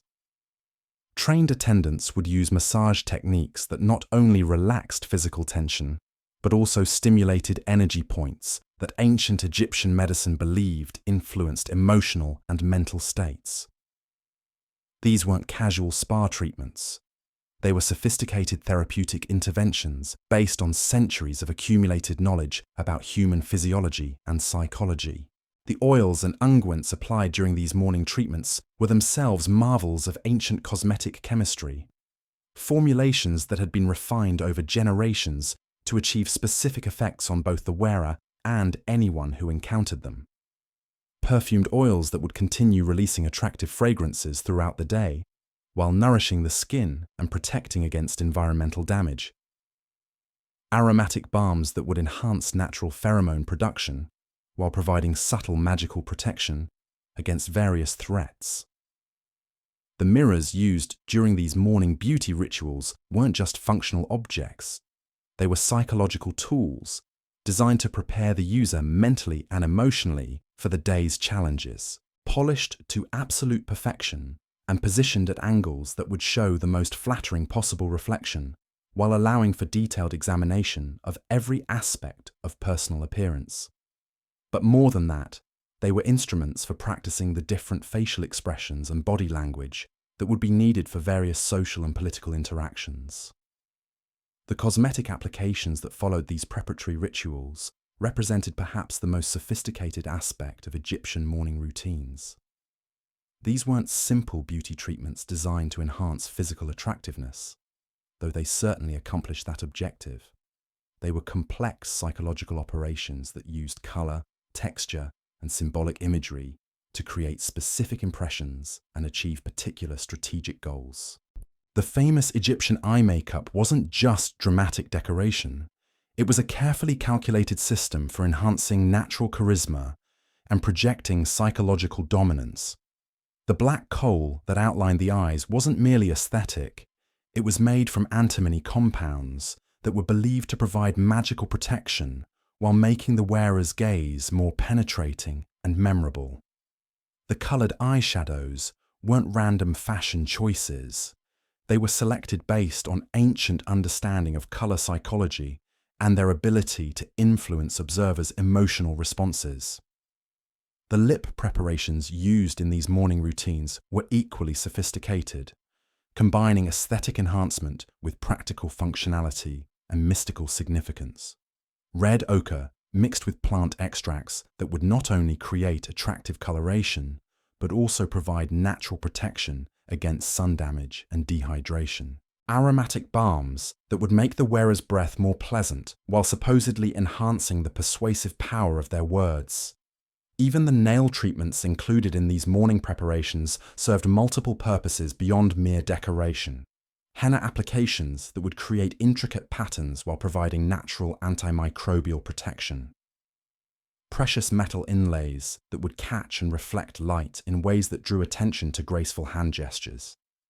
Aromatic oils that would release pleasant fragrances whenever the hands moved, creating subtle sensory experiences for anyone within close proximity. The hairstyling rituals that completed these morning transformations were themselves works of art that served both aesthetic and practical purposes. Egyptian hairdressers weren't just skilled craftspeople. They were engineers who understood how different styles and ornaments could be used to project authority, enhance attractiveness, and even conceal various security devices. The elaborate wigs and hairpieces worn by palace residents weren't just fashion statements. They were sophisticated technological systems that could incorporate everything from hidden weapons to communication devices. The jewelry selection process that concluded these morning preparations revealed the true complexity of Egyptian court culture. These weren't just decorative accessories chosen for their beauty or value. They were carefully curated collections of symbolic statements, magical protections, and practical tools disguised as ornamental objects. Each piece was selected based on its ability to enhance the wearer's effectiveness in specific social and political situations. The necklaces and collar pieces worn during diplomatic encounters weren't just displays of wealth and status. They were psychological weapons designed to overwhelm observers with evidence of Egyptian superiority, while providing practical advantages to the wearer. Precious stones that were believed to enhance mental clarity and emotional stability. Metal configurations that would catch and reflect light in ways that made the wearer appear more radiant and divine. Even the weight and positioning of these ornaments were calculated to improve posture and body language in ways that projected confidence and authority. The rings and bracelets selected for different occasions served equally complex purposes. Signet rings that could be used for official correspondence while providing magical protection against various threats. Bracelets that incorporated aromatic compounds and would release pleasant fragrances when worn by body heat. Even decorative chains and ornaments that could double as practical tools or weapons if circumstances required. The morning wardrobe selection process that followed these beauty preparations was itself a strategic planning session that required careful consideration of the day's scheduled activities and their political implications. Egyptian palace residents didn't just get dressed. They armed themselves with carefully chosen textiles and accessories designed to achieve specific psychological and practical objectives.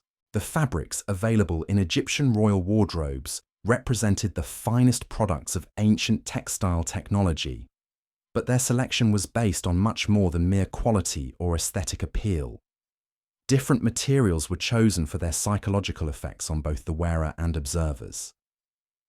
Silk that would create fluid, graceful movement while feeling luxurious against the skin. Linen that would remain cool and comfortable in hot climates while projecting an image of practical competence. Even exotic furs and feathers that would demonstrate Egyptian trading relationships while creating impressive visual displays. The colors and patterns of these garments were selected according to sophisticated understanding of visual psychology and symbolic communication. Royal purple to project ultimate authority and divine connection. Deep blue to inspire trust and confidence. Brilliant gold to evoke feelings of prosperity and divine favor. But beyond these basic associations, Egyptian textile designers created complex visual compositions that could convey detailed political messages to anyone who understood the symbolic language of court culture. The cut and styling of these garments served equally complex purposes. Flowing robes that would create impressive silhouettes while concealing the wearer's exact body shape and any defensive equipment they might be carrying. Fitted tunics that would display physical attractiveness while allowing for freedom of movement in potentially dangerous situations. Even the fasteners and closures used in these garments were designed to be both decorative and functional, providing quick access to concealed weapons or escape routes if necessary. The footwear selected for different occasions revealed similar attention to both form and function. Sandals crafted from rare materials that would demonstrate Egyptian craftsmanship while providing comfortable support for long ceremonial events. Boots designed for both aesthetic appeal and practical protection during outdoor activities. Even the decorative elements incorporated into these shoes served strategic purposes, from aromatic compounds that would release pleasant fragrances with each step to precious metals that would create attractive visual effects while providing natural antimicrobial properties. The final accessories that completed these morning dress rituals were perhaps the most sophisticated elements of the entire ensemble. Fans and parasols that weren't just practical tools for managing climate, but also communication devices that could convey subtle signals to allies and operatives throughout the palace. Perfume containers and cosmetic cases that served as both functional storage and decorative display, while potentially concealing various emergency supplies or defensive tools. The walking sticks and ceremonial staffs carried during formal occasions were masterpieces of ancient engineering that combined symbolic authority with practical functionality. These weren't just decorative objects, they were sophisticated tools that could serve as weapons, communication devices, or even escape aids if circumstances required. The precious stones and metal inlays that decorated these staffs weren't random ornaments, they were carefully positioned elements that could enhance the bearer's charisma while providing various forms of protection. The morning briefings that concluded these elaborate preparation rituals were themselves masterpieces of information management and strategic planning. While the physical transformation was taking place, trusted advisors would provide updates on overnight developments, intelligence reports from various sources, and strategic assessments of the day's scheduled activities. These weren't casual conversations, they were high-level planning sessions that would determine the tactical approach for every interaction and encounter planned for the coming hours. The intelligence networks that fed information into these morning briefings were among the most sophisticated systems ever developed by ancient civilizations.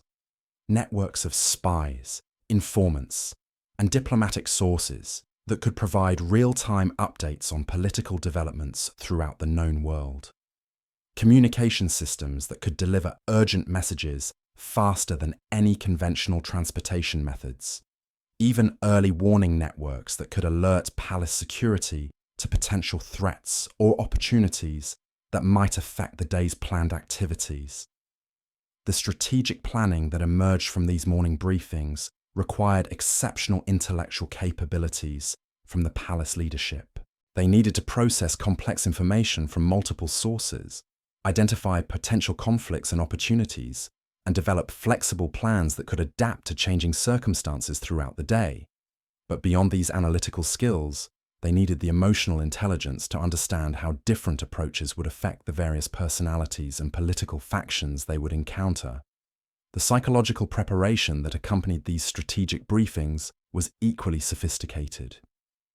Egyptian palace culture recognized that effective leadership required not just intellectual competence, but also emotional resilience and social sophistication. The morning routines included mental exercises designed to enhance focus and clarity, emotional preparation techniques that would maintain stability under pressure, and social rehearsals that would optimize performance in various interpersonal situations. The meditation practices incorporated into these morning routines were based on ancient understanding of consciousness and mental discipline that wouldn't be formally recognized by Western psychology for thousands of years. Breathing techniques that could shift psychological states within minutes, visualization exercises that could enhance confidence and charisma, concentration practices that could improve memory and decision-making abilities under stress. The physical exercises that concluded these morning preparations were designed to optimize both health and appearance, while providing practical advantages in potentially dangerous situations. Egyptian palace residents weren't just maintaining their fitness for aesthetic reasons. They were preparing their bodies to serve as effective tools for political and romantic conquest. Flexibility training that would enhance graceful movement and attractive posture. Strength development that would provide confidence and capability in confrontational situations. Even combat training that would ensure survival if diplomatic solutions failed. The breakfast meetings that transitioned from private morning routines to public daily activities were themselves sophisticated diplomatic events that set the tone for all subsequent interactions. These weren't casual meals, they were carefully orchestrated gatherings that would determine the emotional and political climate for the entire day. The guest lists were compiled based on strategic objectives and psychological considerations. The seating arrangements were designed to promote specific conversational dynamics. Even the menu selections were calculated to influence the mood and receptivity of different participants. The dining chambers where these morning meetings took place were designed to facilitate the transition from intimate preparation to public performance. Spaces that felt comfortable and familiar, while gradually introducing elements that would prepare participants psychologically for the day's more formal activities. The lighting would slowly brighten from the soft glow of early morning to the clear illumination needed for serious discussion. The acoustic properties would shift from intimate conversation to more formal presentation as the gathering progressed. The food served during these morning meetings were selected to optimize both physical energy and mental performance for the day's planned activities. Exotic fruits that would provide sustained energy without causing digestive discomfort during lengthy ceremonies. Protein sources that would maintain mental clarity and emotional stability throughout stressful negotiations. Even the preparation methods were chosen to maximize both nutritional value and psychological impact on the participants. The beverages offered during these breakfast gatherings served equally complex purposes. Morning wines that would promote relaxation and social bonding without impairing judgment or reflexes. Herbal teas that would enhance mental acuity and emotional balance throughout the day. Even the serving vessels were selected to create specific impressions and reinforce particular themes or messages that would be important during subsequent activities. The conversations that took place during these morning meetings were masterpieces of diplomatic subtlety that combined genuine social interaction with sophisticated intelligence gathering and strategic coordination. Participants would share personal observations and concerns while receiving guidance and support from their colleagues. They would discuss political developments and strategic opportunities while maintaining the relaxed atmosphere that made these gatherings feel like friendly social occasions rather than high-level planning sessions. The information exchange that occurred during these breakfast meetings was facilitated by communication techniques that had been refined over centuries of palace operations. Subtle verbal codes that could convey sensitive information without alerting potential security threats. body language signals that could coordinate complex activities without requiring explicit discussion. Even the timing and sequencing of different topics was choreographed to maximize information transfer while maintaining appropriate security protocols. The transition from these morning meetings to the day's public activities was managed with the same attention to psychological detail that characterized every aspect of Egyptian palace culture. Participants would gradually shift from informal social interaction to more structured professional relationships, but the emotional connections and strategic alignments established during the breakfast gatherings would continue to influence their behavior throughout the day. The morning farewells that concluded these breakfast meetings were themselves small ceremonies that reinforced personal relationships while confirming strategic commitments, embraces that conveyed both affection and political alliance, gift exchanges that demonstrated generosity while establishing obligations and expectations. Even the timing of departures was coordinated to create specific impressions and send particular messages to various observers throughout the palace. The mid-morning activities that followed these preparatory rituals revealed the true sophistication of Egyptian palace operations. By the time public ceremonies and diplomatic meetings began, every participant had already undergone hours of physical, mental, and emotional preparation that optimized their effectiveness in achieving both personal and political objectives.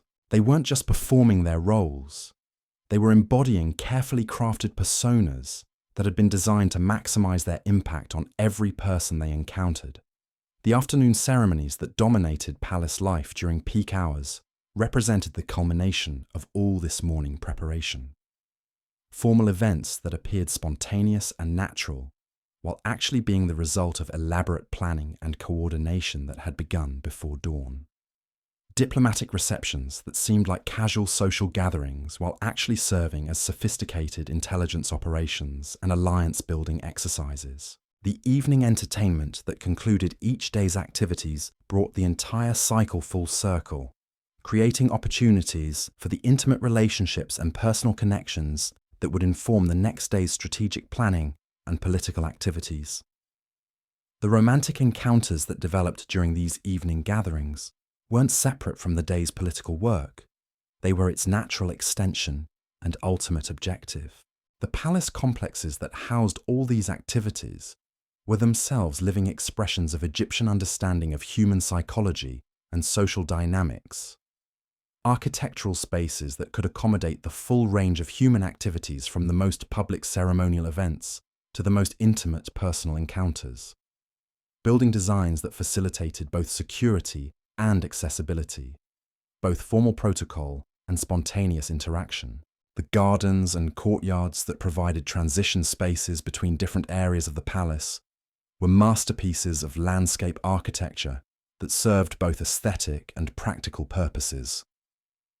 Walking paths that encouraged contemplative conversation while providing multiple routes for discrete movement between different activities. Water features that created pleasant acoustic environments while masking sensitive conversations from potential eavesdroppers. The storage and service areas that supported all these activities were themselves marvels of ancient logistics and organization. Warehouses that could maintain vast inventories of luxury goods from across the known world. Kitchens that could prepare elaborate meals for hundreds of guests while accommodating diverse dietary requirements and cultural preferences. Even laundry and maintenance facilities that could keep the entire operation running smoothly while maintaining the highest standards of cleanliness and presentation. The staff quarters that housed the hundreds of specialists required to operate these palace complexes were designed with the same attention to human needs and psychological well-being that characterized the royal accommodations. Living spaces that provided privacy and comfort while facilitating the cooperation and coordination necessary for effective teamwork. Training facilities where personnel could develop and maintain the sophisticated skills required for their various responsibilities. The security systems that protected all these activities were integrated so seamlessly into the palace operations that they were virtually invisible to casual observers. Guard posts that appeared to be decorative architectural elements, surveillance systems that functioned through seemingly normal household activities, communication networks that operated through routine social and commercial interactions. The record-keeping systems that documented all these activities were themselves masterpieces of ancient information management. Archives that could store and retrieve detailed records of thousands of relationships, transactions, and political developments. Cross-referencing systems that could identify patterns and connections across vast amounts of historical data. Even encryption methods that could protect sensitive information while allowing authorized access for legitimate operational needs. The training and development programs that maintained the quality of palace personnel were as sophisticated as anything found in modern professional organizations. Career advancement paths that rewarded both individual excellence and contribution to collective success. Educational opportunities that enhanced both technical skills and personal development. Even retirement and pension systems that provided ongoing support for personnel who had devoted their careers to serving Egyptian interests. The legacy of these remarkable achievements continues to influence human civilization thousands of years after the decline of ancient Egypt. Modern hospitality industries continue to study Egyptian innovations in creating memorable experiences for distinguished